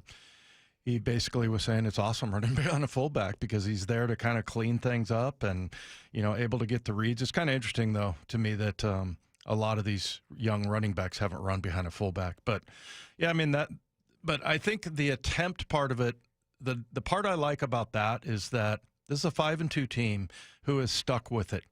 And, they're not going to just desert the run game like they did last year. That was, they just would just not run it. And they just couldn't. They weren't moving people. But, you look at the offensive line right now, man. I'll tell you, they deserve a lot of respect. Now, not great as far as the run goes, but if you look at the sacks, they've only given up 9 sacks. That's second least. The second fewest sacks in all of the NFL is 9, and it's for 58 yards. 9 sacks for 58 yards. So they've really done a good job. I think part of it is Sam getting rid of the ball. But didn't he get sacked 9 times in one game last year? Yeah, was that the playoff game maybe? Yeah. Yeah, you're right. Yeah. That was the Ram. Throw it, man. Yeah. He's hanging on to the ball. He has not been doing that. But, and we haven't heard any complaints. People don't text in. Not that our texters are the expert. Some of them are. Well, I don't know. Ask them. But, just ask them. But, no, seriously, I just think in general, most people can watch and see. Like, one of the 2 things I always look at just in general of offensive line, number of sacks given up, and then the run game. And so the run game does have some work to do. So, man, the takeaway thing is crazy, and especially for a defense that's playing this well. They're top 10 in most categories, and they just have not been able to take the ball away. And I think it's weird after 7 games they don't have one fumble recovery, because you got a bunch of sacks, and you would think that would come from that. But I think they're afraid to throw the quarterback down to the ground. They'll incur a penalty. Yeah. So they have to lay them down gently. Yeah, maybe they're being too soft about it. But, by the way, 4 games in a row for Uchenna as far as a sack. One of them was half a sack, but he had 2. I think that started in Pittsburgh, maybe. Then he had half a sack, 1.5 sacks, 1 sack. So Uchenna looking really good. But, yeah, that's 5 sacks. What's Mafe, 7 games in a row? Yeah, when he had that last year or 2 years ago. So, yeah, and Boye hasn't really been an active participant. I just, there's not been a lot of urgency there, and there's been a couple of times he's lost the edge. But, for the most part, it's pretty amazing what this defense is doing, considering you don't have your 2 best players on defense. Two of your 3 or 4. Yeah, it's that to me is what really stands out, that you guys you count on in such a large way, yet this defense is doing what it's been able to do without them is pretty impressive. I don't know if that speaks more to the backups and the talent they have, or just the system that they run, that it makes people shine. It's just effective. Yeah. He was talking about how, there are certain guys that just played their way onto the field. And I don't know if you noticed, like Drake Thomas all of a sudden is just like, we're not even seeing Tyrese Knight. Yeah. I haven't looked up his snap count. I know he's been in there a few times, but he's really played his way onto the field. And then I think Kobe Bryant, who, sometimes in and out, it's not like he's in there as a solid starter all the time. He's kind of played his way into getting more snaps. So kind of cool how as the season starts to go along, all of a sudden you get these guys that kind of come out of nowhere. Yeah, and it's, the starters are starters for a reason, right? They're better than the backups typically. Now, maybe some of these guys will change minds and change that fact, but it's amazing to see what they're able to do with the backups being as good, and this much opportunity for them is nothing but great. You never want your starters hurt, but the silver lining is these guys are getting so much time under their belt. When the starters come back, presumably they'll get their spots, but should they go down again, or maybe they're not effective, maybe it takes them a while to ramp back up, you know what you've got behind them. You know it. You're not hoping anymore. You know what these guys can do. So That's a silver lining to some of the injuries that have been lingering for longer than we had hoped, certainly.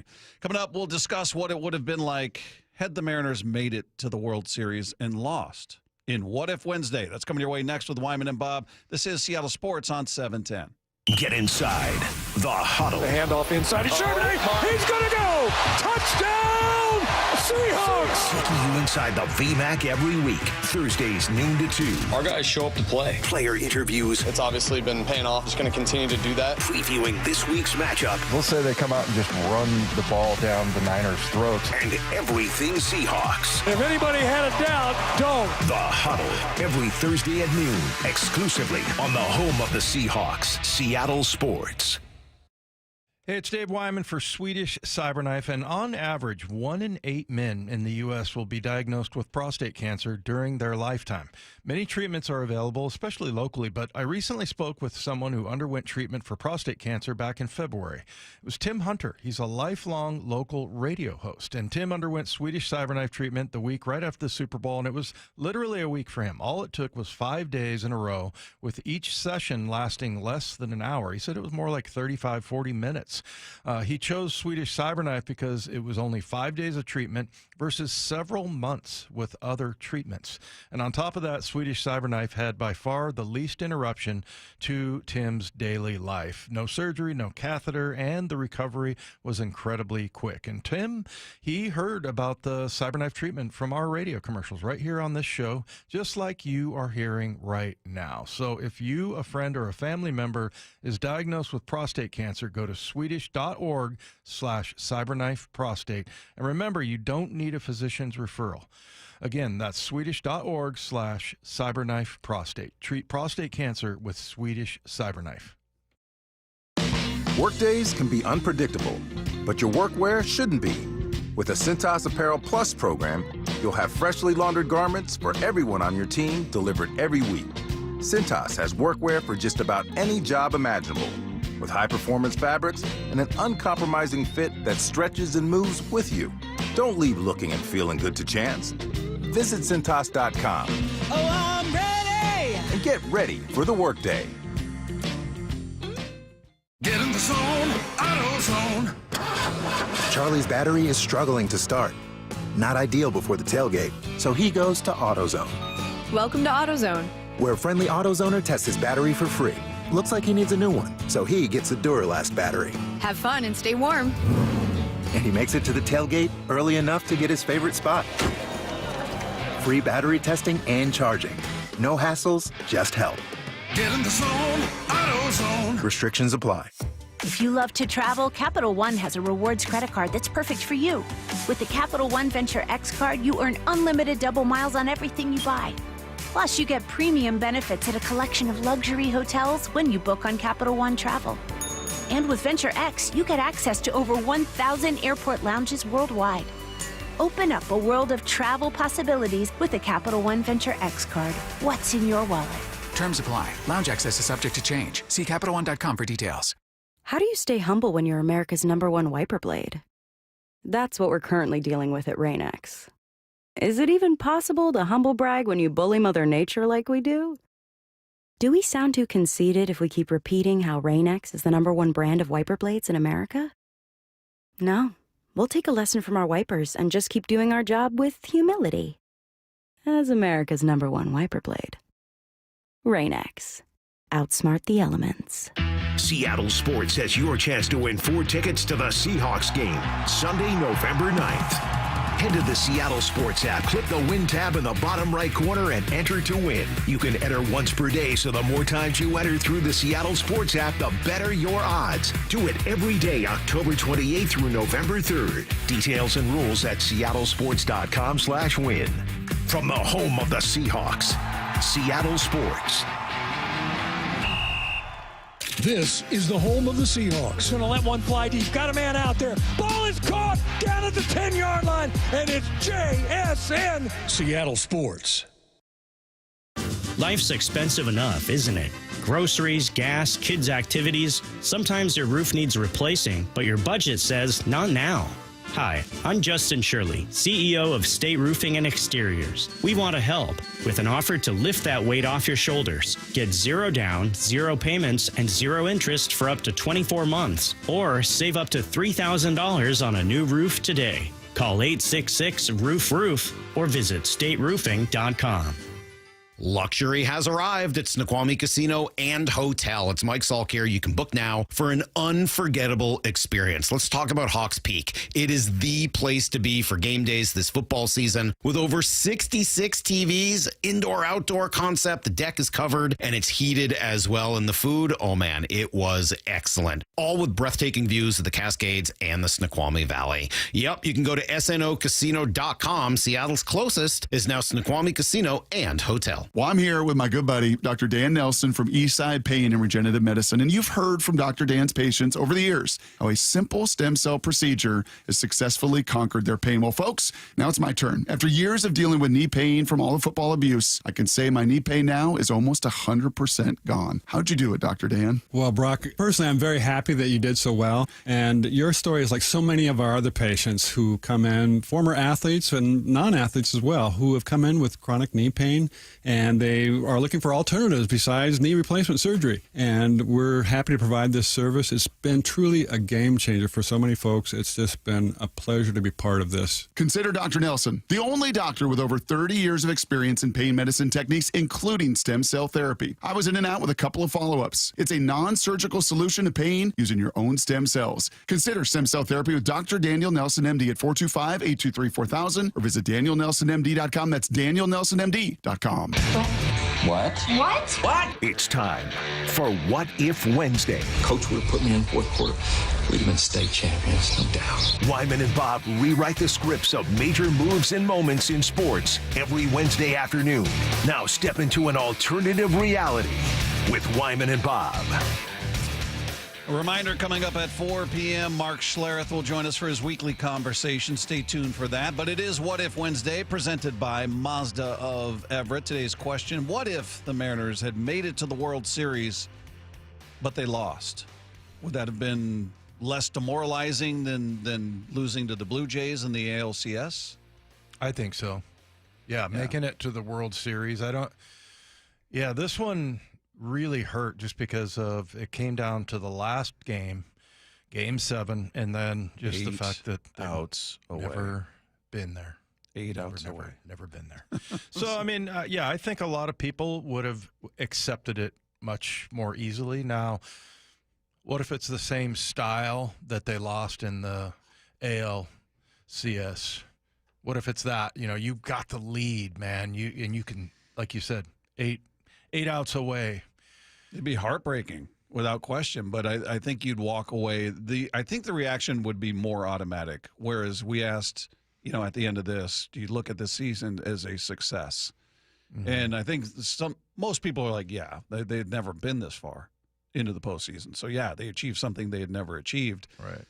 But that wasn't an easy answer to come to for a lot of people. They had, well, you still didn't make it. You still didn't do this. You didn't do that.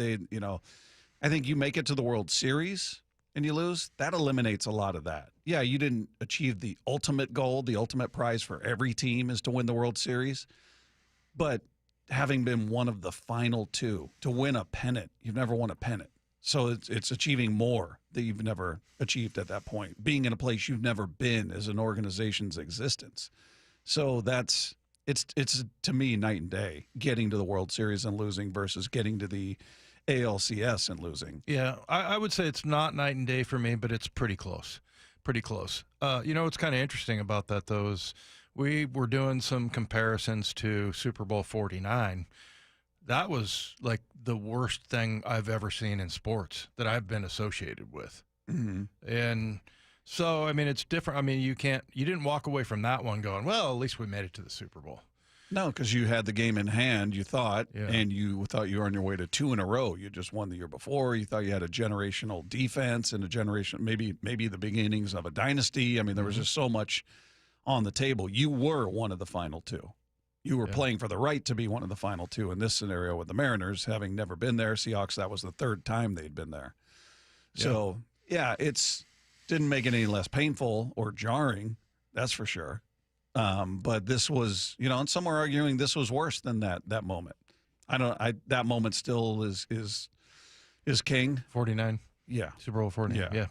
Because it was, now, again, we tend to forget about the defense kind of collapsing a bit, blowing a double-digit lead in the fourth quarter.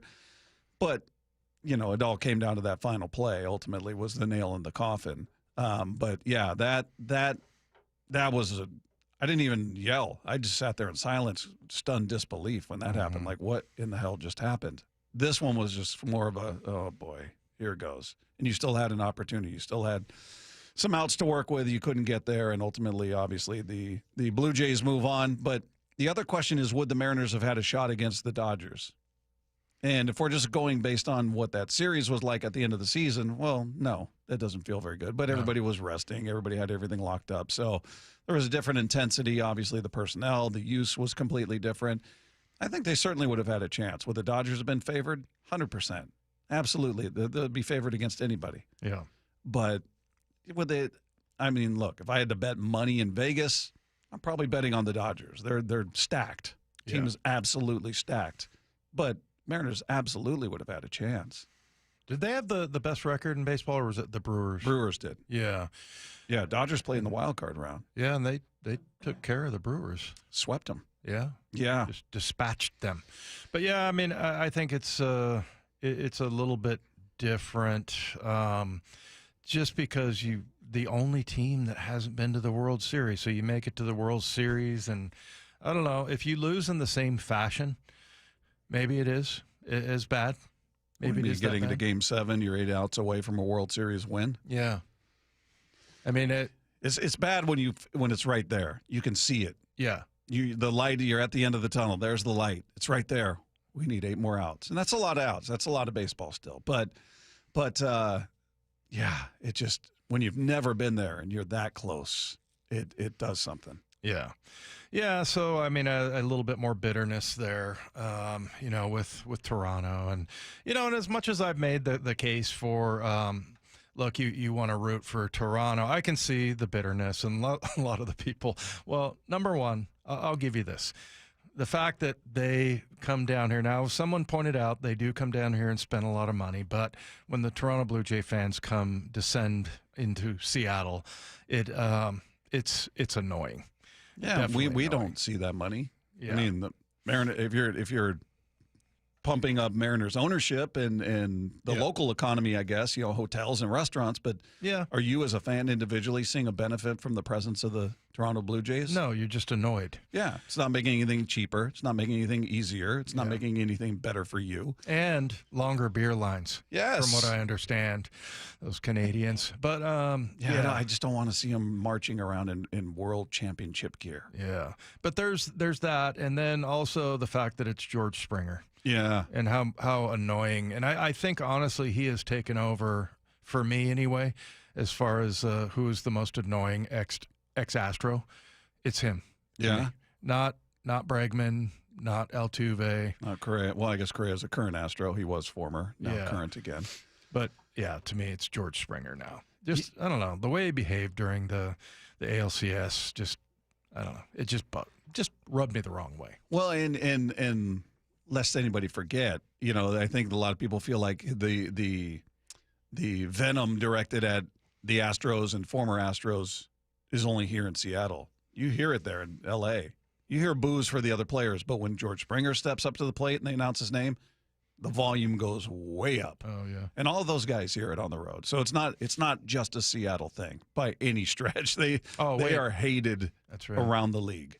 Houston, they beat the Dodgers, right? Yeah. So, okay. The year they cheated. They're keeping it alive.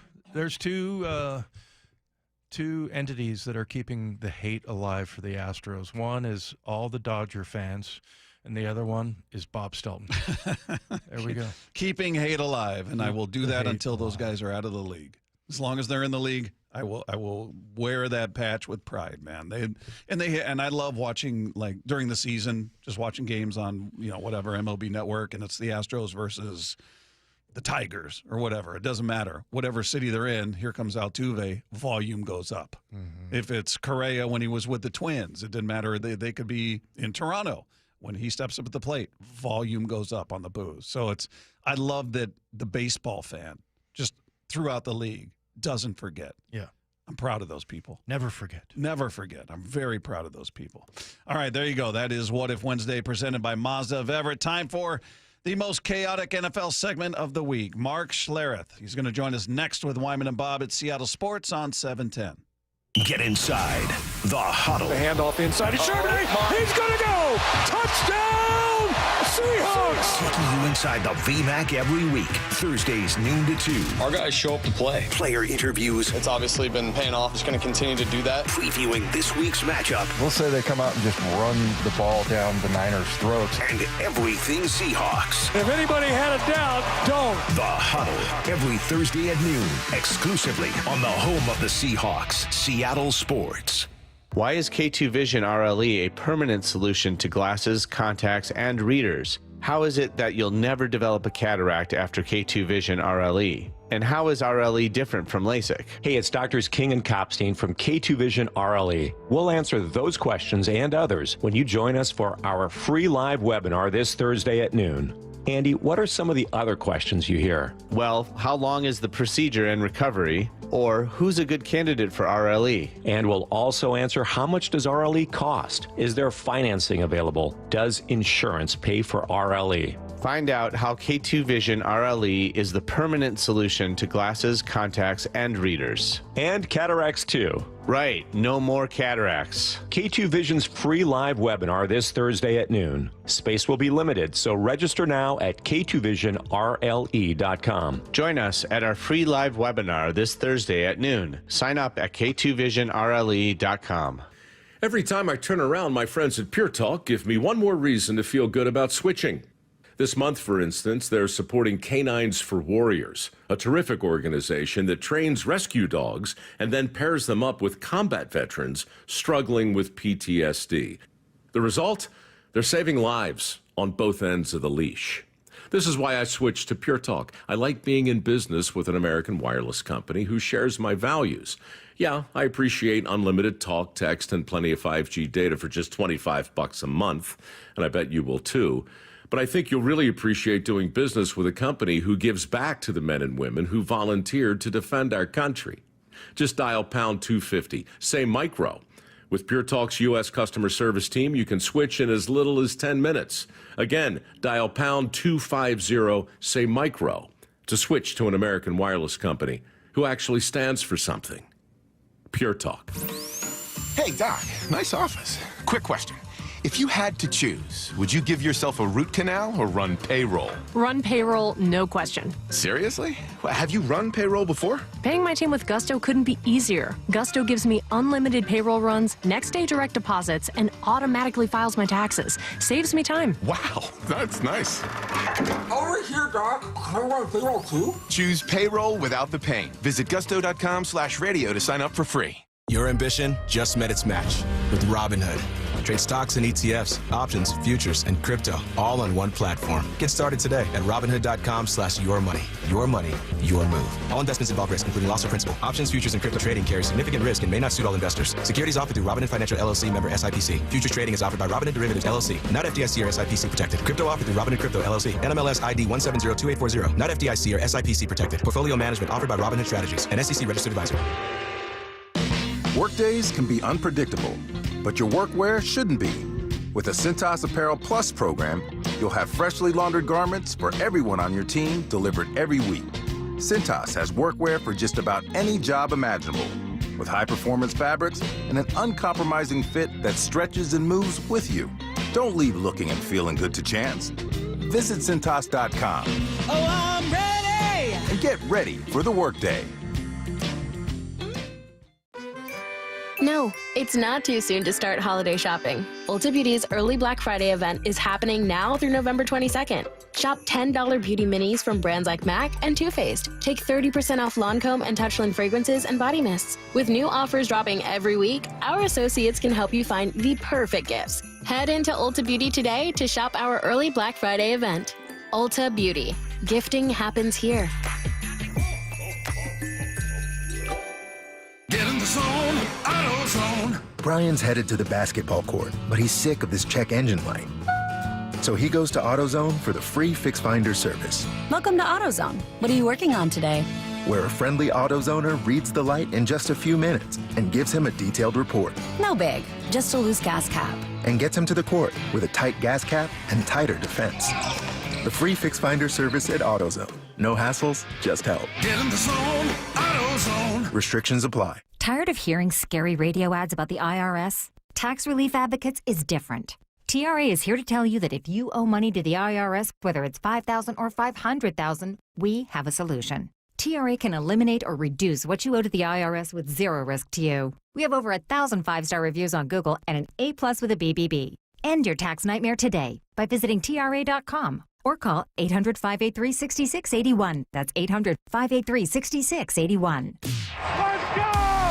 This is Seattle Sports. Streaming through the Seattle Sports app. KIRO AM Seattle. KIRO FM HD2 Tacoma. Home of the Seahawks, Mariners, and everything Seattle sports. Seattle Sports Snapshot. Game 5 of the World Series will be coming your way tonight. The Dodgers making some lineup changes. Dave Roberts making a few changes. Will Smith has been moved into the number 2 spot. They've moved Mookie Betts down to the 3 spot for the first time in 4 years. Alex Call will replace the struggling Andy Paez at the bottom of the order. Those moves, according to Roberts, hopes will provide Shohei Ohtani with more RBI opportunities and more protection if the Blue Jays continue to pitch around him. His quote, in the postseason, you've got to be a little bit more reactive than in the regular season. When I netted out the value of what I feel gives us the best chance to win today, that was a decision I made. Snapshot brought to you by Miller Lite. When it's game time, it's Miller time. This hour is serviced by the Lee Johnson Auto family. Blue 80, Blue 80, shut up! And I snap the ball, and there's just this horrific splash. It's time to join the stink tank. The analytics people that I hate your guts. I take great pleasure in knowing that I'm an irritant. I'd be the easiest guy in the world to kidnap. Mark Schlereth. I was right. You were wrong. This stinks! With Wyman and Bob. You look forward to it each and every week, just like we do. We get a chance to have a conversation with this man who joins us on the Emerald Queen Casino Sportsbook Hotline. The one, the only Mark Schlereth is here. How are you, man? Man, I am doing great. How are you guys doing tonight? Good. I forgot to check your Twitter account to see if you've attacked another nation, another organization. Last time it was Canada. It's been the Chiefs. It's been the Bengals. It's been the Jets. Who's on the hit list? Anybody mad at you right now? No, I don't know that anybody is really irritated with me right now. I think I've been pretty subdued lately. You know, nothing crazy at all. Well, I mean, maybe I should bring up the fact that you wanted to turn Canada into a meat locker. Yeah, well, you know, I mean, that out again. It's a good idea, right? Yeah. Like, you guys would have liked that, right? Because then you would have been watching the Mariners in the World Series as opposed to Toronto. That's right. Hey, so speaking of that, sorry, Bob, the question that we've been asking here, and I'm just curious what side you fall on, is the team that beat you, in my view, the team that beats you, you want them to go on and win the whole thing because it makes your loss look better. Or is there no way in your body that you can root for the team that beat you? Well, I can't. Like if I'm in the AFC or NFC, could I root for if I lost, which I don't lose in the NFC Championship or the AFC Championship. Now that I think about it, I can't even comprehend the question. Now that I think about it. Good for you. Yeah.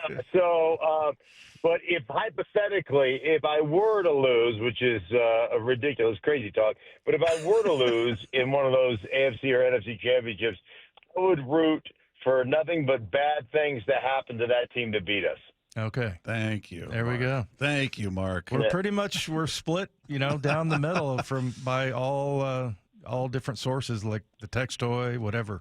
But yeah. Okay, so you're one of those guys. He's one of the I am one of I told you, man, I'm a really gracious loser, but I'm an absolute jerk when it comes to winning. But I like that. No, I can't root for anybody that's actually, somebody that we would play or an opponent in the same conference. Yeah. That just doesn't make sense to me. Yeah, if you're playing for the Broncos in the AFC title game and the Raiders beat you, or the Chiefs, his or the favorite Chiefs, team. yeah, you're not rooting Yeah. for them in the Super Bowl. Absolutely not. Yeah. Absolutely not. Hey, I'm curious. So, yeah. I was go ahead. I was reading this story. I don't know if you saw this. Dexter Lawrence was responding to Carl Banks. Apparently, took issue with him, criticizing him. His quote was, "Dexter Lawrence, nobody respects you anymore. Nobody." He was just ripping him. And I'm curious if you've ever had a younger player that maybe you ripped from an organization. Maybe you ripped somebody on the Broncos, and since you used to play there, and word got back to them and how they responded. Lots of guys that have been. Well, yeah, lots of guys have been mad at me for something I said, and I mean, like, hey man, if the truth gives you a wedgie, buy better underpants. I'm not like that's how it works. Like I'm not trying to besmirch you. If you play like garbage, I'm going to say you played like garbage. Just like if you played great, I'm going to say you played great. So, I don't like. That doesn't bother me. I've had lots of guys that have been mad at me or angry. As a matter of fact, when I first retired, Mike Shanahan was mad at me. And, because I had been critical of something they did. And I was just like, Mike, when I left Washington to come play for you, and we ended up playing Washington that year, and we beat them on a last-second throw. It was Rod Smith's first catch for a touchdown. I go, should I have given up a sack on that play because they were my former teammates? I go, you're asking me to sugarcoat my opinion of what you're doing, and you think that that's okay? I mean, you expect 100%. I gave you 100% of everything that I had for the 6 years that I played for you, and how you could it's insulting to me that you would ask me to give less than 100% to the people that I work for now.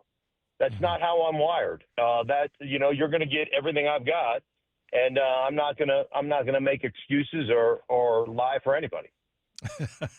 How'd that go over? It's good. Yeah, we're 3 years later. Once we started talking again, only 3 years, huh? Yeah, no, he was fine. He was like, he goes, hey man, that's fair. Like that was fair, and Mike and I have become very close friends. So. It just is, but that's like that. I don't worry about if guys get, mad at me for something or whatever. It is what it is. Yeah. Any other like awkward moments or anything like that in any of those production meetings where, there's somebody that points at you and goes, well, this guy doesn't like me or whatever. I had I've had a couple of guys that, that maybe haven't been real thrilled, but I did have the greatest moment of a production meeting history. And it was incredible. So I was talking to Myles Garrett the other day, and Myles is, I think he's fairly, he's very intelligent, right? And he's very thoughtful, right? Real erudite. And so, we're discussing kind of pregame ritual, whatever. And he's like, I like to listen to classical music, and I like to read about great warriors, like, just like great warriors or great moments in battles and things of that nature. And I was like, oh, wow, who is your favorite all-time warrior? And he said, Achilles. And I was like, oh, that's amazing. I go, I've read about him. Have you ever read about his twin brother? And he goes, twin brother? Yeah. I go, Achilles had a twin brother named Abophanes. And he goes, Abophanes? Yeah, Abophanes, his twin brother. And I said, so the mother, as you know, dipped Achilles in the river Styx by his heels. But she dipped Abophanes in the river Styx by his testicles. So everybody has heard of Achilles' heel, but now very people have ever heard of Abophanes. He couldn't even get through it. He's cracking himself up. I was out of my chair. I was laughing so hard. And it ended the meeting, and my producer just looked at me like, you're the biggest idiot I've ever had to work with. But Myles Garrett thought it was funny, and then he went out to get 5 sacks. So am I responsible for it? Some might say that that's so. That one got got me. I was like, where is he going with this one? He landed good, it. man. He landed that plane. Yeah. There it is. I didn't land it very gracefully because it makes me giggle. Anytime you can tell a good old dad joke, it is always that's always well received, I think.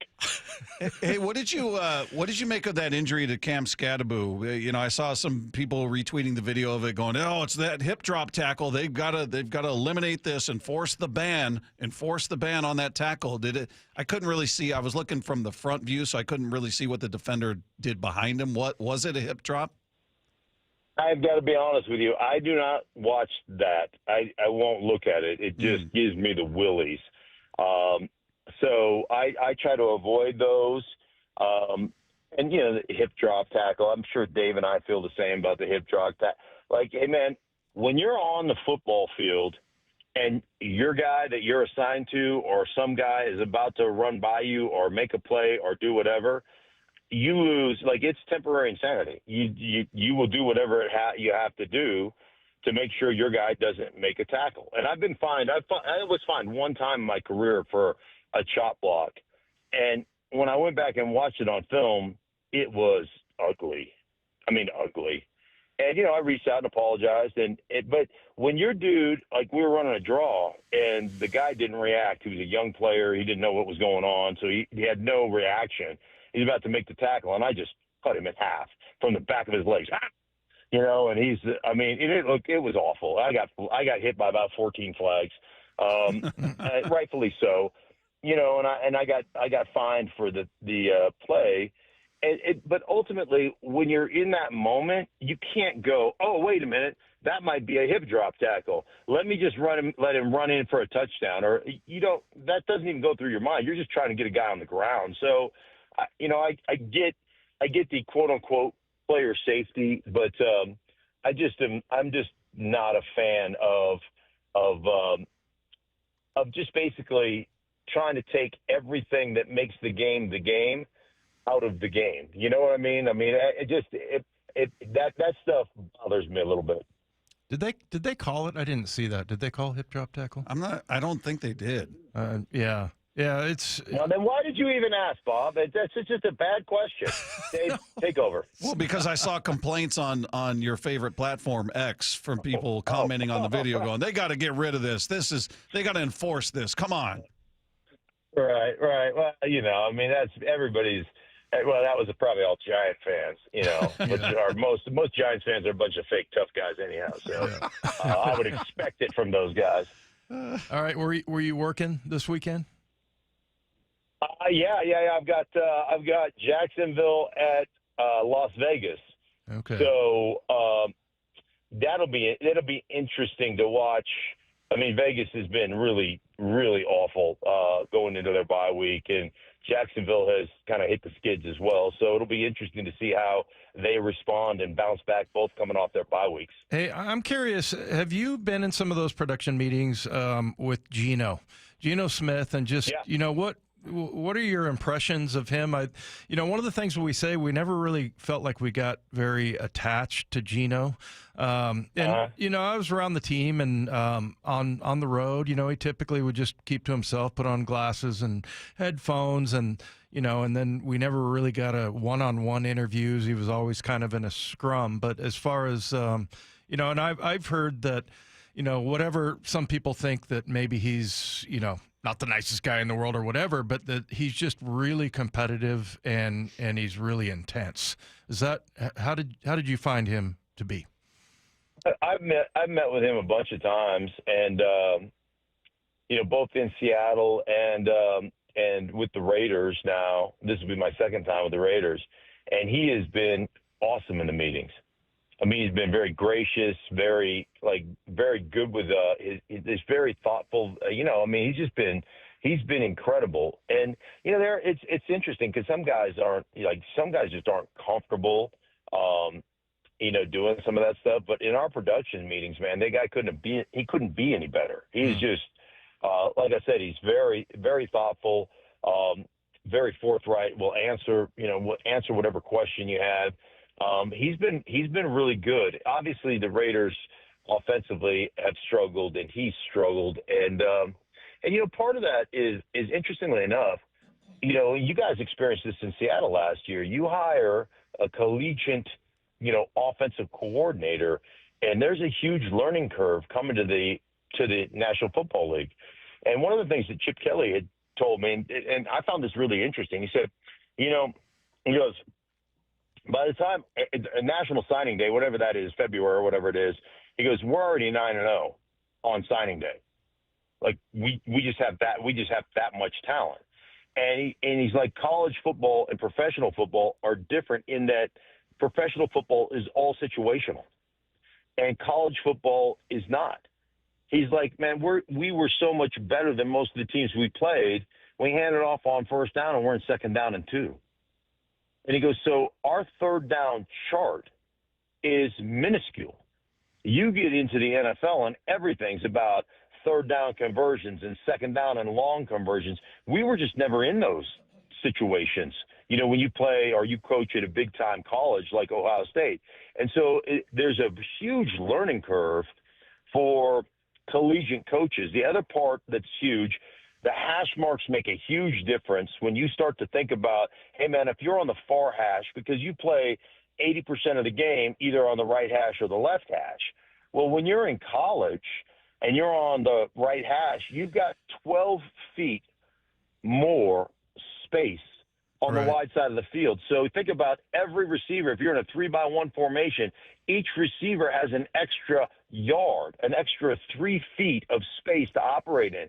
So it just is, the whole game is just different.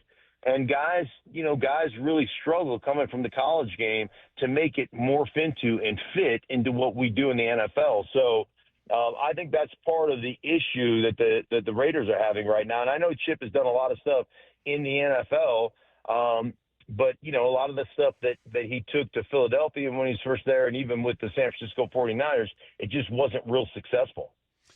Is that the biggest thing we're seeing with Vegas? I mean, they had 95 total yards of offense in that game. I've never seen that. I don't think I've ever seen a team go under 100 total yards. I mean, they passed for 67 yards. They had 3 first downs. They ran 30 plays.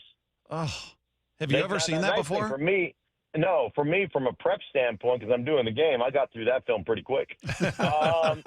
So no, I haven't.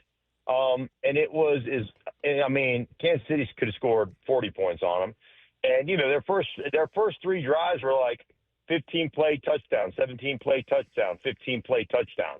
Like it was like. I think they had 1 possession in the first quarter. It was like touchdown, 9 minutes later. So, I've never seen that.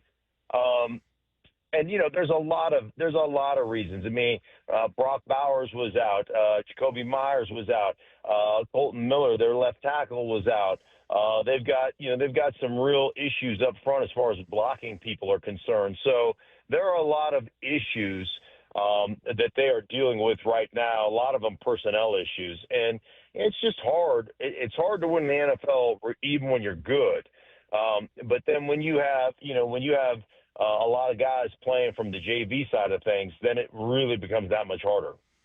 Hey, Mark, we're going to talk a little bit later about Sam Darnold and kind of where he's at. And I was just looking at his numbers yesterday. Sam Darnold, 12 touchdowns, 4 interceptions, 1,700 yards, 68% completion percentage. One of the really great stats, he's only been sacked 9 times.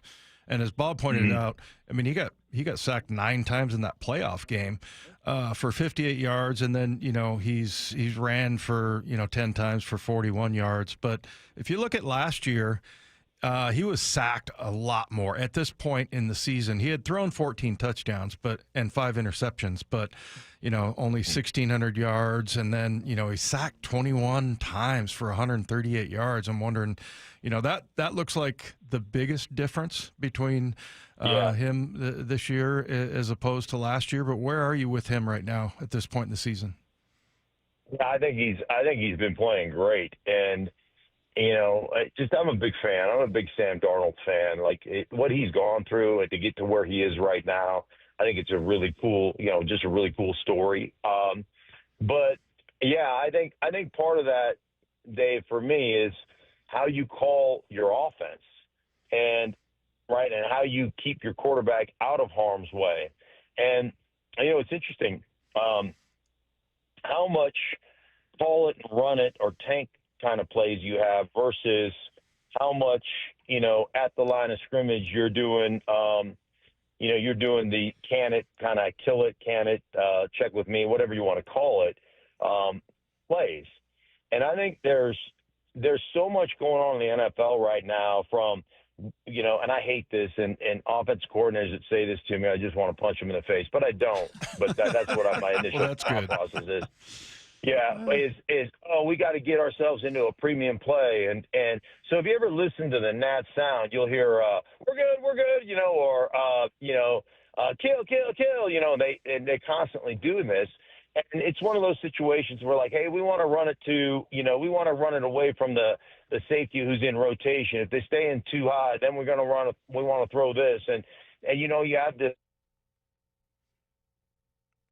Whoops. Uh-oh. You must have said something. That are in the game plan. There we go. You've got all these different things in the game plan to create, a premium type of play.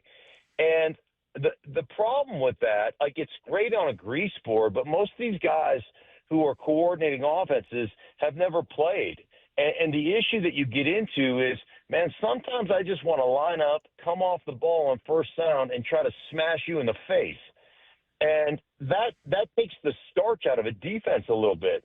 And when you're always sitting on your heels waiting for the quarterback to make a call, like, you don't play with as much aggression. And, I'll be the first to admit, I'll raise my hand. I cheated my stance based on what we were running every play. And everybody does. I don't care who you are. You don't come out in a perfectly balanced stance and you go, I can move in 8 directions out of this stance, because if you have that, you probably aren't worth a squirt of piss. You set yourself up to have success. So when you're sitting in your stance going, I'm waiting for the quarterback to call, that's why for me, when we ran check with me stuff, I never waited for the quarterback's call. I wanted to know every check he had based on what the defense was doing. So when I walked up the line of scrimmage, I was like a quarterback. That's how I looked at it. Like, I know what check is coming, so I can cheat my stance and be ready to get off the ball. But there's a lot of guys that are just waiting for the quarterback to bark out whatever he's barking out, and it makes you passive. And, passive football teams lose. Passive football teams give up sacks. So I know that Clint believes in, hey, this play is good against everything. We're going to get up here and call it and run it. And they'll have a certain check with me or certain candidate packages. Everybody does. Everybody in the NFL does. But he will also be very balanced in how many just call it, run it plays, good against everything, cross the board reads, things of that nature that we're going to do. And I think that's imperative to being a good offense. Hey, where are you at with Daniel Jones? Are you buying what you're seeing? I mean, he's one of the highest-rated quarterbacks in the league. I saw a report over the weekend that the Colts want to lock him up to a long-term contract after the season. He was looked at as a bit of a bust, obviously, coming out of New York, and here he is just going nuts with the Colts. Is he this year's version of Sam Darnold? Yeah, he's been incredible, man. He has been incredible. Now, of course, they're running the snot out of the ball. They're protecting him. They're very good, diverse in the way they run their play action and in their passing game, and giving him enough RPOs and enough variety with simple completions. I think Shane Steichen probably going to be the coach of the year if things continue the way they are. But yeah, it's just being in the right system, getting the right coaching, and the game kind of coming to life for you for Daniel Jones, which I'm really happy about because, the guy, he's a good guy, and obviously he's having a great year. And then you start thinking about what's going on in Minnesota right now. They had both Sam Darnold and Daniel Jones in that facility, and they decided to go with Mr. Eyeblack. And so, like, let's smear Eyeblack all over the place. Like, that'll intimidate the defense. Note to self, no, it won't. Anyhow, but yeah, they let both those guys out the building. Yeah, they did. He is Mark Schlereth with us each and every week. Great stuff as always, my friend. Have a great rest of your week, and we'll do it again next week.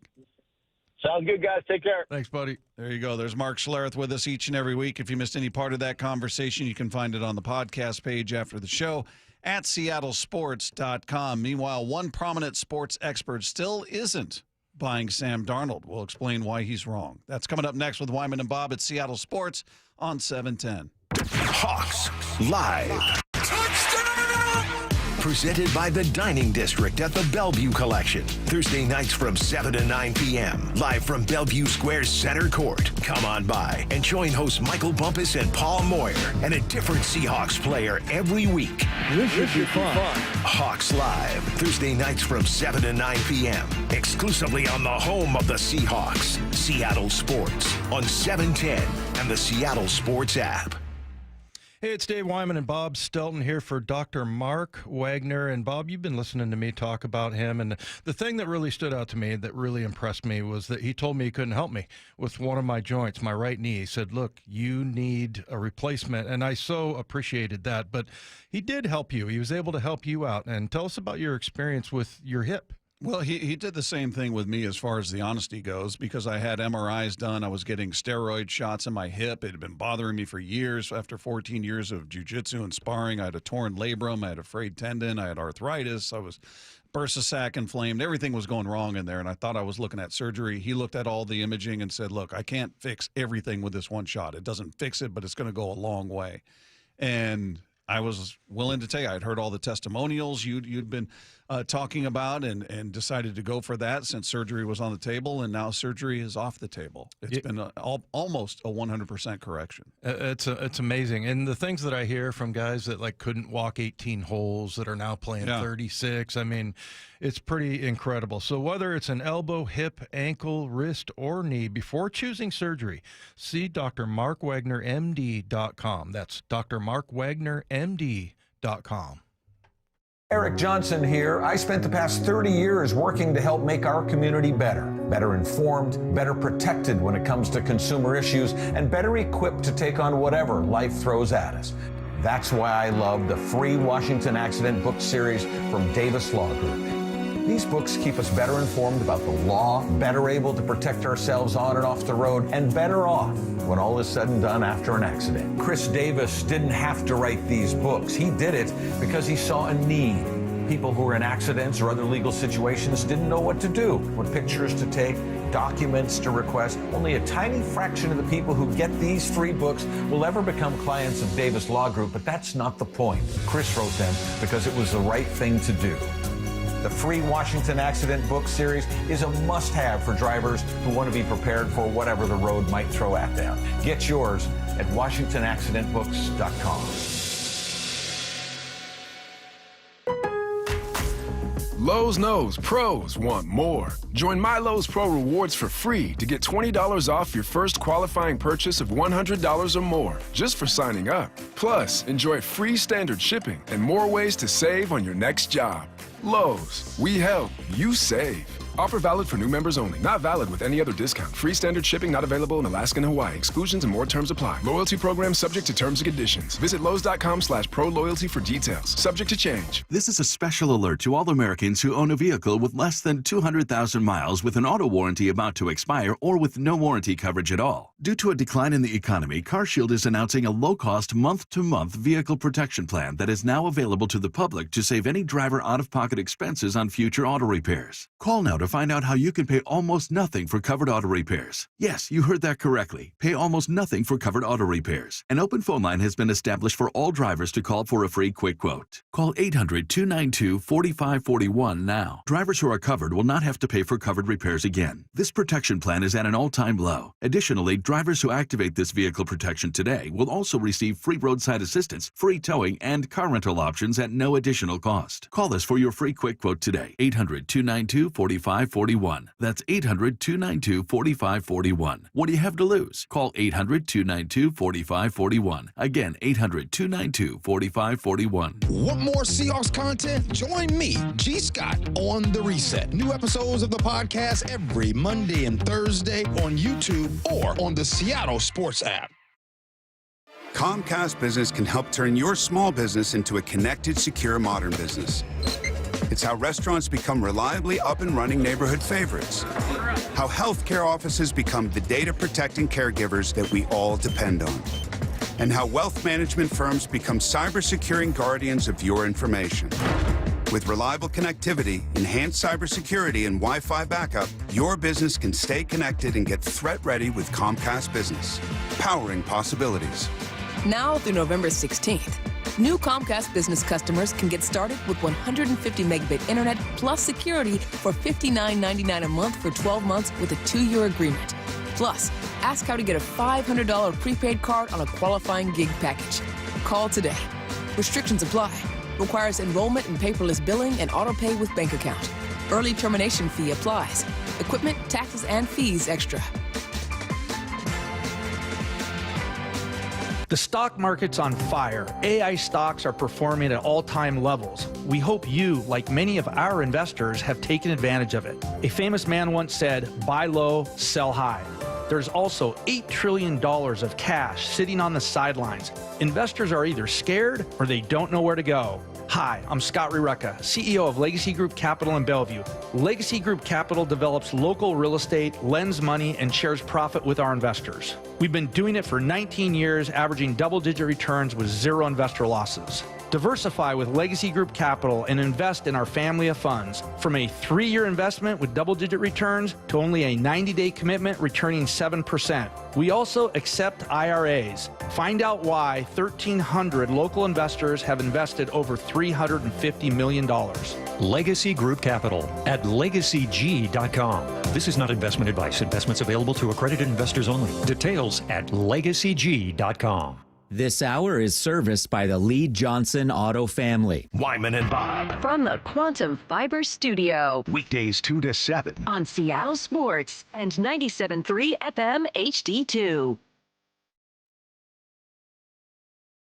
Our thanks once again to Mark Schlereth, who joined us in the previous segment. In case you guys just tuned in and missed that conversation, you can find it on the podcast page after the show at seattlesports.com. Just click the podcast tab, click on our picture. It'll be right there waiting for you. And don't forget, you can click subscribe. It's free, and then you don't ever have to do anything again after that. It just shows up for you. It's a beautiful thing. Meanwhile, we're all, I would say we all, speaking for every Seahawks fan, and I will, pretty happy with Sam Darnold to this point, I would think. There's very little to complain about. He's not perfect, but he's decidedly better than I was expecting. I didn't really know what to expect. Yeah. But I'm not sure how you could be unhappy with what we've seen from him to this point. So you still get the questions: are people buying in? Are they not buying in? Well, the brilliant mind of Stephen A. Smith weighing in on Sam Darnold. Here's what he had to say following this game against the Texans. Here's what I would tell you about Seattle. I'm not rolling with you on that. Okay. I'm talking about Sam Darnold. Here's what I'm saying. This is me talking. Yeah. I saw the season finale of the regular season game after you were 14-2 last year. Detroit Lions. I ain't letting that go. Right. You ain't doing that, CC. You ain't doing that. You ain't gonna recall with a Joe Burrow and everybody and their grandmama everything they did months ago or last year. But we gonna get to Sam Darnold and Chris Canty gonna sit up there and say, "Nah, forget all that." Oh right. No. Come to me week 16 and 17 and say that. Not week 7. Oh no. Sam Darnold looked spectacular last year. Okay, spectacular last year, leading the Vikings to a 14-2 record before he nosedived. I'm saying to you, I need to see. I need to see what you're going to do as the season wanes. San Francisco and L.A. is right in that division. Puka Nacua didn't play the other day. They still trounced Jacksonville. I'm looking at San Francisco finding a way to win games with Mac Jones. And I'm saying to myself, you should be able to win this. You should be able to do your thing. If you that dude, Sam Darnold, you should be able to do it. Let's see what you're going to do week 15, week 16, week 17, because we know it's going to come down to that in the NFC West, right? Let's see what you're going to do in the playoffs as well. We ain't going to just ignore all of that from last year. We're not doing that, CC. Let's hold on to it. Well, I mean, he's just sort of Taylor making it just like it was going to be last year. Like the 2 seasons are going to be, let's wait and see, those last 2 games. I mean, come on. I mean, why do you think that happened? I don't. Did somebody finally crack the code on Sam Darnold? And if so, why haven't they cracked it this year? Because right now he's got 12 touchdowns, 4 interceptions, 68% completion percentage. And I looked up his numbers last year, and, he was sacked 21 times at this point last year. Right now, it's only 9. Only 9 sacks. They have the second or third fewest sacks. Mm-hmm. So, that's definitely helping him out. But I know that there was some, complaining about him holding onto the ball, but there wasn't much blocking going on. No, he's like we said, he's not been perfect, and certainly that play in the end zone, and we even played the Rabel clip where he gets as critical as he's ever going to get. Yeah. Whereas Sam. where he basically spun around into the tackle in the end zone, and that looked reminiscent of what you'd seen in the past. But then you see, how did he respond after that? Perfect throw to JSN. Yeah, beautiful throws. So I'm not excusing that play. You can't make that play. Can't have it. That's going to cost you against a better team. But more importantly, did he see ghosts? Did he revert back to who he's been in the past? No, he did not. And that to me was as important as anything. As frustrating as that play was, and I'm watching it going, what are you doing, man? Come on. I'm not trying to excuse it at all. But more importantly, I'm like, all right, what does this do to him? What does this do to his He's just a different player than he was the first 6 years. That much is true. Is he going to be amongst the elite? I don't know. Well, that part remains to be seen, but he's playing like it. He certainly played like it last year. The end of the season was not good, which led to a lot of skepticism, and I'm included in that. But right now, to this point, he's pretty much shattered my skepticism. I'm a believer in what he's able to do, and we'll see where he ends up. Ranking, is he going to be a top 10, top 5 quarterback all year? We'll find out. Yeah. But he's been very good. I just don't think. If you're looking at this team right now and you've got complaints about something, he's way down the list. You can complain about the running game. You can complain about your right guard, maybe your center. You can complain about your secondary, whatever. Where is he on that list? That's at the bottom. Yeah, no, it's a good point, and I think it's well said. It hasn't been a problem at all. And I think, okay, so if him avoiding the sack and dropping the ball in the end zone for a touchdown for the other team, if that ends up losing you the game, I think there would be a lot of people that probably would jump on that Stephen A. bandwagon. Oh boy, look at that. But yet he had a really bad throw in Pittsburgh, and I think it was Jalen Ramsey picked him off, and he came right back and took him on a game, or not a game-winning drive, but a scoring drive.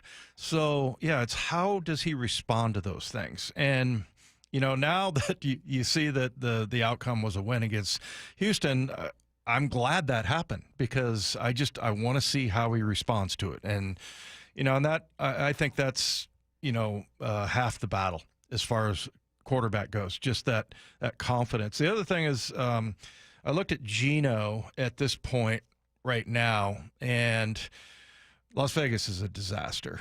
But 8 touchdowns, 6 interceptions. He's got 1,900 yards, but he's been sacked 20 times. You're talking about this year? This year for Geno after 7 games. Is that right? Yeah. He's got 10. No, you're right. 10 interceptions. I was looking at the wrong number. Yeah, so he's got more interceptions than touchdowns, I believe. So, almost 2,000 yards, but, the 20 sacks. And it kind of brought me back to the fact that the offensive line's playing really well. This has been one of those years where we haven't really. Now, there's been a few complaints about Anthony Bradford and, some of the things that he does on the field. But, I think other than that, you just look at Sam and the way that he's recovered from adverse situations is definitely, telling, I think. Yeah, taking a listen to some other comments on Sam and just the Seahawks offense. Daniel Jeremiah talking about at almost the halfway point of the season. The quarterback is an upgrade over the previous one, and the defense is really stepping up. Number one would be Salk was way wrong on that one practice observation of Sam Darnold during training camp, and he is more than fine and an upgrade over what they had previously at the quarterback position. They're set. They're in a good spot there. The next one would be, I think you're seeing this defense kind of really, really emerge. And to me, it's it's just the sum of guys that they have, the depth of guys that they have that they can roll out there. Those would be kind of my 2 takeaways. Quarterbacks playing really well. Obviously, JSN is a headliner, but I think To me, the more important thing is that Sam is established himself in a consistent way. And then to me, it's just that front, so many guys that can roll through there. I like that he pointed out Salk is wrong. Yeah, that was good. By the way, I was looking at Gino's numbers from last year. At this point? Yeah, at this point, yeah. Oh, okay. So it was 8 touchdowns, 6 interceptions. But, yeah, I mean, he, like you said, he's got 7 touchdowns, 10 interceptions this year. I can't believe they didn't. They were under 100 total yards of offense last week. That was. I've never seen that. Never, ever seen it. Yeah, I mean, then it was, 30 plays, I think? Yeah, if you go and look at 3 first downs, I mean. If you look at the drives, it's pretty comical. It's like punt, fumble, punt, interception, end of half. Jeez. Punt, fumble. Yeah, it's just crazy. Dreadful. So, yeah, it's ridiculous what's going on there. But, yeah, I mean, we were all in with Gino. That's what kind of fascinates me and why I'm not just trying to rip on Gino.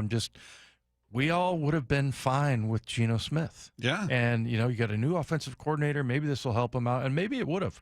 Maybe it would have helped Geno out to run this offense. But, it's they went a different route. And, John Schneider and Mike McDonald figured out that they can fix this guy. And it's been good so far. All right, coming up, we're going to get a chance to hear from Mark Schlereth for a second time when we sweep the dial. That is coming your way next with Wyman and Bob at Seattle Sports on 710. Get inside the huddle. The handoff inside. He's Germany. He's going to go. Touchdown, Seahawks. Taking you inside the VMAC every week. Thursdays, noon to 2. Our guys show up to play. Player interviews. It's obviously been paying off. Just going to continue to do that. Previewing this week's matchup. We'll say they come out and just run the ball down the Niners' throats. And everything Seahawks. If anybody had a doubt, don't. The Huddle. Every Thursday at noon. Exclusively on the home of the Seahawks. Seattle Sports. Well, I know a lot of you are out there like me struggling with your vision. Now, maybe yours is more distance vision as opposed to mine, which was up close, seeing small print, things like that. And I'm somebody that had LASIK years ago, had great vision for a while, but they told me eventually you're going to need reading glasses, and that certainly became true. So if you're one of those people that you had LASIK or EVO or ICL, you want to get out of those glasses and contacts, I know how freeing it is to make that move and make that decision. I had LASIK, as I said, but I started needing those glasses everywhere I went, just to read a menu, read a receipt, read a label on a product, something like that. So for me, RLE, absolute game changer. That is refractive lens exchange. And if you're at that age where you'd like to rid yourself from all those glasses, including readers, bifocals, whatever it is, learn about K2 Vision RLE at their free live webinar. It's tomorrow at noon. Perfect opportunity to meet the doctors, Dr. Kopstein, who did my procedure, Dr. King, and have them answer any questions you've got about K2 Vision RLE, whether it's just you want to know what K2 Vision RLE is or how does it differ from LASIK, who's a good candidate for RLE. They've got answers to all of your questions. The light adjustable lens is the best technology for anybody who's had LASIK and now wants to get rid of reading glasses and never get a cataract. So Dr. Kopstein, who is the most experienced light adjustable lens doctor in the country, again, he did my procedure. He's part of this webinar. So it's a free live webinar tomorrow at noon. You can register at k2visionrle.com. K2 Vision RLE, no glasses, contacts, readers, and more importantly, no cataracts. Again, go to k2visionrle.com. In the Pacific Northwest, choose Star Rentals for construction equipment. With 18 locations, they deliver superior service and unmatched follow-through. Visit starrentals.com. Star Rentals, the preferred supplier to the West's best contractors. When it comes to the security of your business, doubts can creep in about who you're trusting to protect it. At Bail Arm, we got you. For nearly 80 years, we've been putting our customers' minds at ease with our advanced technology and personalized support. Feeling insecure about your current security service? Visit bailarm.com today. What if you had the smartest Wi-Fi? If you did, it'd be Xfinity, of course, and it'd come with their best state-of-the-art equipment. It would boost speeds to the devices that need it the most, prioritizing your most important connections, whether you were streaming, gaming, or gaming while pretending to work. And it would let you stream 4.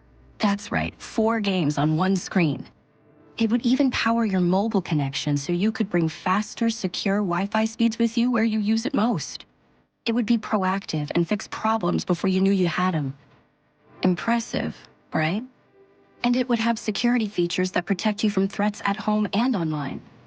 kind of like a force field for your life. If you had the smartest Wi-Fi, well, everything would work together seamlessly to keep you connected, no matter what. Xfinity. Imagine that. Restrictions apply. At Bible Law Group, we know how important voting is. That's why we're partnering with Seattle's own rock star Aaron Jones to rock the vote Thursday, October 30th at the Queen Anne Beer Hall. Vote and enjoy delicious smash burgers with Aaron and local bands by getting your ticket at bit.ly/BibleRock. If you've misplaced your ballot, don't panic. In Washington, you can still print a provisional ballot online and drop it in any official ballot box by November 4th. When prayer just ain't cutting it for your legal needs, we suggest two things: vote and call Bible Law Group. Bonneville International radio station contests are open to participants 18 years of age or older that are residents of Washington State unless otherwise specified. Employees or agents of the station, Bonneville International Corporation, other area radio stations, or any entity associated with the contests are not eligible to win unless the station otherwise specifies at its own discretion. Persons who have won in the last 60 days from a station contest or event may not be eligible. Full general contest rules are available on seattlesports.com or in person at the station during regular business hours. The home of the Seahawks, Seattle Sports. Touchdown! Seahawks! Ken Walker III! Get everything Seahawks at seattlesports.com.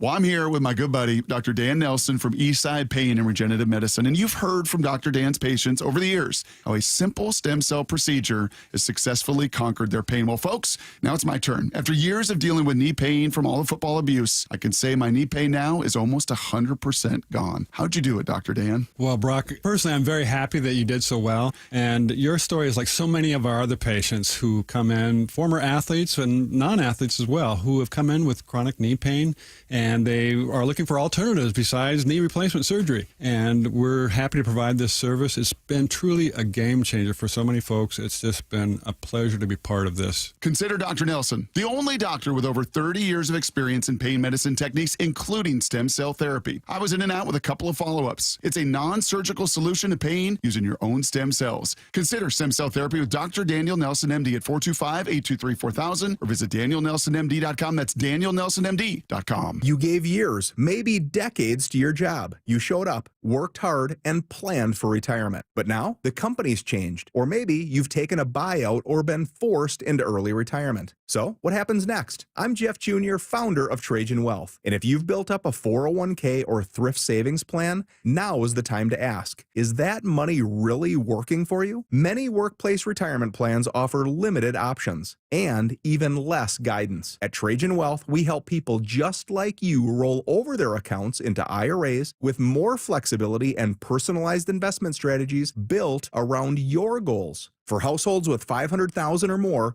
let us build you a personalized plan. We operate on veteran values, service, trust, and doing what's right. Your next chapter starts now. Call Trajan Wealth, 206-466-3300. That's 206-466-3300. Advisory services offered through Trajan Wealth, LLC, an SEC-registered investment advisor. Washington Wednesdays is powered by Star Rentals, preferred supplier to the West's best contractors. Scanning the airwaves for the most interesting and entertaining stories of the day. Sweeping the dial. Every afternoon at 4:45 with Wyman and Bob. Presented by Silver Reef Casino Resort. Earlier today on Brock and Salk, Joel Klatt said he believes that UW has a chance to go to the college football playoffs this season. This is a team that I fully expect to be welcoming Oregon. They will be 9-2, and a win puts them directly in this clump of teams that are going to be debated upon in the committee room for a college football playoff appearance. Jed's done an incredible job over the last year and a half, and I'm a big believer in Washington. That's a good football team. Wow, he is a big believer to say that they're going to be in the playoffs, which would be amazing. It was not my expectation. By the way, Washington Wednesday is brought to you by Star Rentals, but I hope he's right. It's not my expectation, but I like his optimism. Yeah, I mean, I watched the Ohio State game really closely, and it really wasn't a 24-6 loss. I mean, the way you watch that, I thought Ohio State looked like they're unbeatable to me, but we'll see how it plays out. Obviously, they're number one ranking, but and then they lost at Michigan. So, I mean, you look at, I don't know, the quality of wins, 42-25 over Illinois. I mean, that's a butt whooping on a ranked team there. But, yeah, I'll definitely be rooting for them and Jed Fish. But 6-2 right now. They're 7th in the Big Ten. So, it'll be interesting. It'll be nice to see Husky football make a comeback.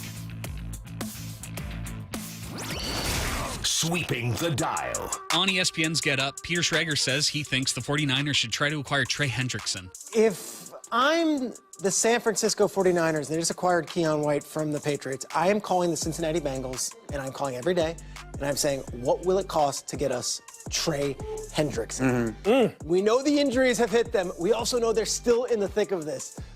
I think Trey Hendrickson right now, the Bengals, and I know this because teams are calling, Bengals are saying, he's not for sale. He's not. Let's see if they lose this Sunday, and suddenly Trey Hendrickson might be for sale. 1-year deal, half the season left. If the season's going south, do the Bengals try to get a second-round or third-round pick for this veteran asset? If I'm the Niners, yes, Keon White's a nice piece, I guess. Yeah. But for all the injuries, gosh, Trey Hendrickson down the stretch against the Rams and the Seahawks, huge piece. Yeah, I mean, I would call on him too. I think any team that needs help with their pass rush should call on him. Doesn't make him available. I don't know where the Bengals are at with him. We've talked about their odd how they've sort of dealt with him and his contract, considering the amount of production this guy has given them. Yeah. Yeah, I mean, it doesn't hurt to kick the tires, and worst they can do is say, yeah, he's not available. Sorry. Yeah, 17 sacks 2 years in a row. But I would hate to see him come to the NFC West. Yeah, I can live without that. Yeah, but it's kind of interesting. The trade deadline coming up here November 4th. So what is that? That would be Tuesday. Next Tuesday at 1 o'clock our time. And you know what? I'd heard people talking about possibly, and I think on Bump and Stacy, they were talking about, maybe they try to get a safety because of the Julian Love thing. But yeah, I hadn't really thought about that. And it kind of made me think of the trade deadline for Major League Baseball last year and how exciting that was. But this year, I guess I don't expect a lot. The other thing is, what did he say as far as a return for Trey Hendrickson? Second or third, or I thought he said fourth rounder. But I mean, it's always surprising that what you get for a guy who's an established player. You're talking about like a third or fourth round pick. But he's going to be 31, and he's going to want a huge deal. Yeah. So that makes him. But just as prohibitive for some teams out there. Yeah, just for as far as like what he gets you right now, though. Yeah, it always kind of doesn't square up with what the exchange is.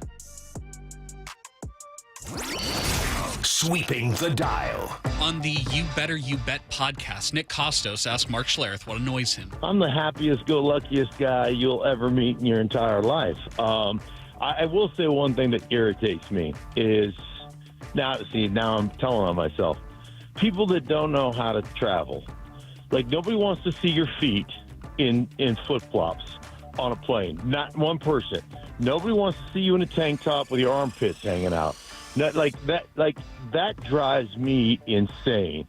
Have some couth about you, and dress appropriately. Put on a pair of pants. Can I ask you this? Put on some shoes. Should the people in flip-flops on airplanes, should they be executed? Well, I don't know about that, but I always pee on the floor to make sure. I've seen people walk in in socks in the bathroom. I always pee on the floor to make sure if you walk in socks, you're getting urine on your feet.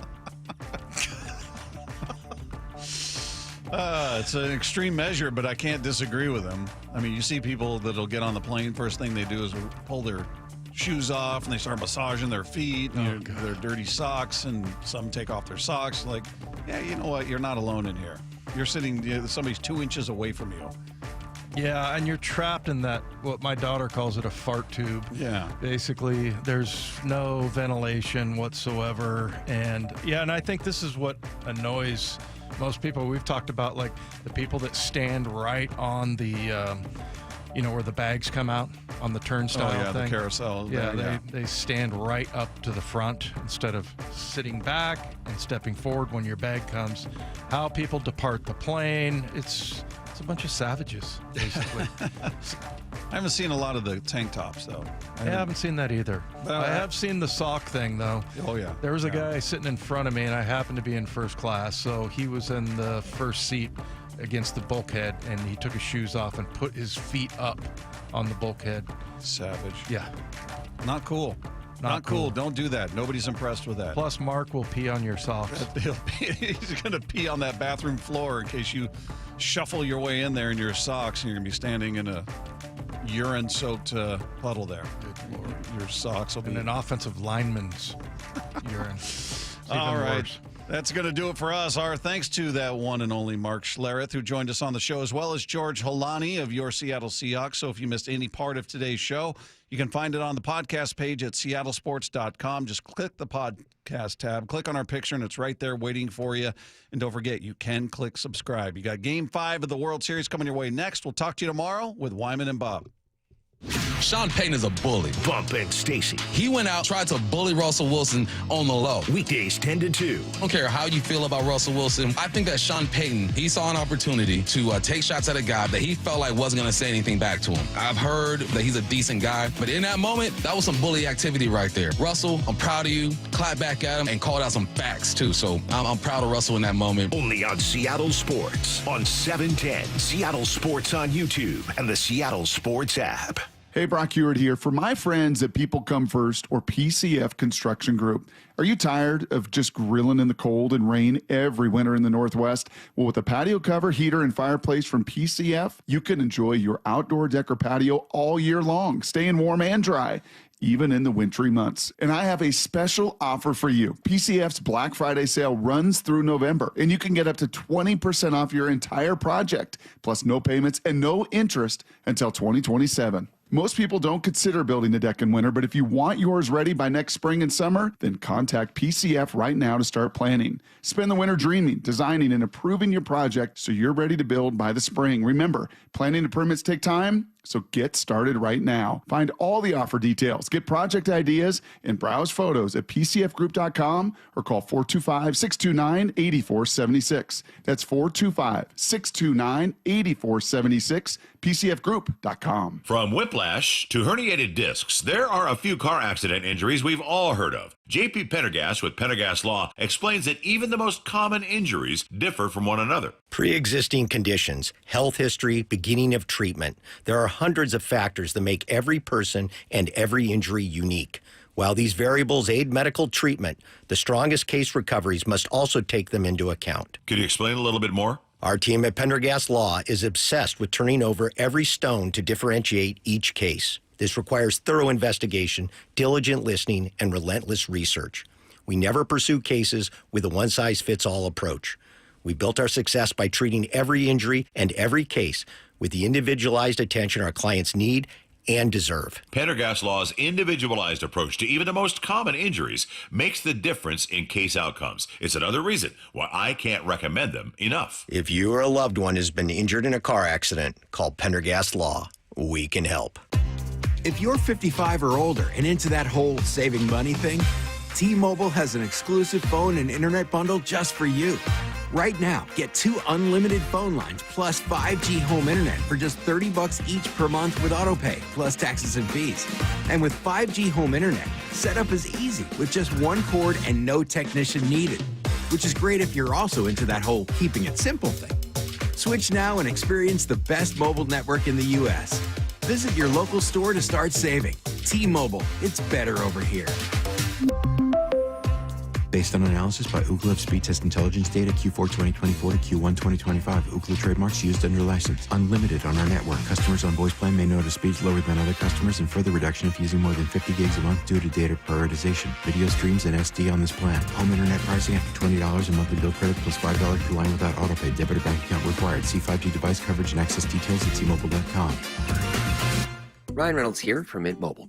I don't know if you knew this, but anyone can get the same premium wireless for $15 a month plan that I've been enjoying. It's not just for celebrities, so do like I did and have one of your assistants switch you to Mint Mobile today. Visit mintmobile.com/radio. Upfront payment of $45 for 3-month plan, equivalent to $15 per month required. Intro rate first 3 months only, then full price plan options available. Taxes and fees extra. See full terms at mintmobile.com.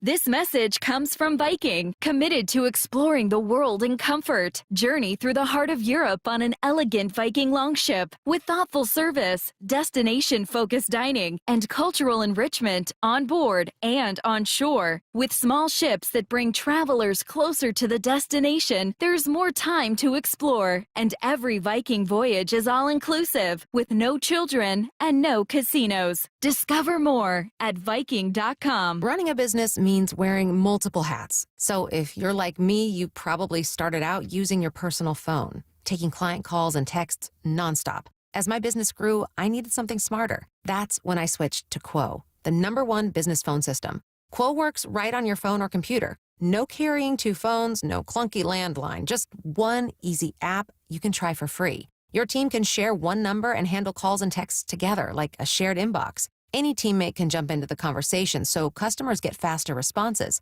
And Quo's AI agent can be set up in minutes to answer calls and questions 24/7, so you never miss a customer, lead, or opportunity. All this starts at just $15 a month. That's basically 2 coffees. Find out why 90,000 businesses trust Quo. No missed calls, no missed customers. Try Quo for free at quo.com/sports. That's quo.com/sports to try Quo free. QUO.com/SPORTS. Let's go! This is Seattle Sports. Streaming through the Seattle Sports app. KIRO AM Seattle. KIRO FM HD2 Tacoma. Home of the Seahawks, Mariners, and everything Seattle sports. Well, bobbleheads. He's got an entire room strictly for bobbleheads. Does he need them? No. Is his wife mad about it? A little. But Tim works with Empower, and he got good at money, so he can be a little bad. Ooh, horse bobblehead. Classy, Tim. Empower. Invest well, live a little. Start today at empower.com. October 10th is World Mental Health Day. And this year, we are saying thank you, therapists. Behind every supportive moment and small win is a therapist who showed up and made a difference. BetterHelp has supported over 5 million people globally on their mental health journeys. With 12-plus years experience and the world's largest online network of qualified therapists, it's easy to match with the one that's right for you. See for yourself. Just call pound 250 and say the keyword game time. That's keyword game time. Out here, it's football season, where nothing beats backyard grilling, gathering around the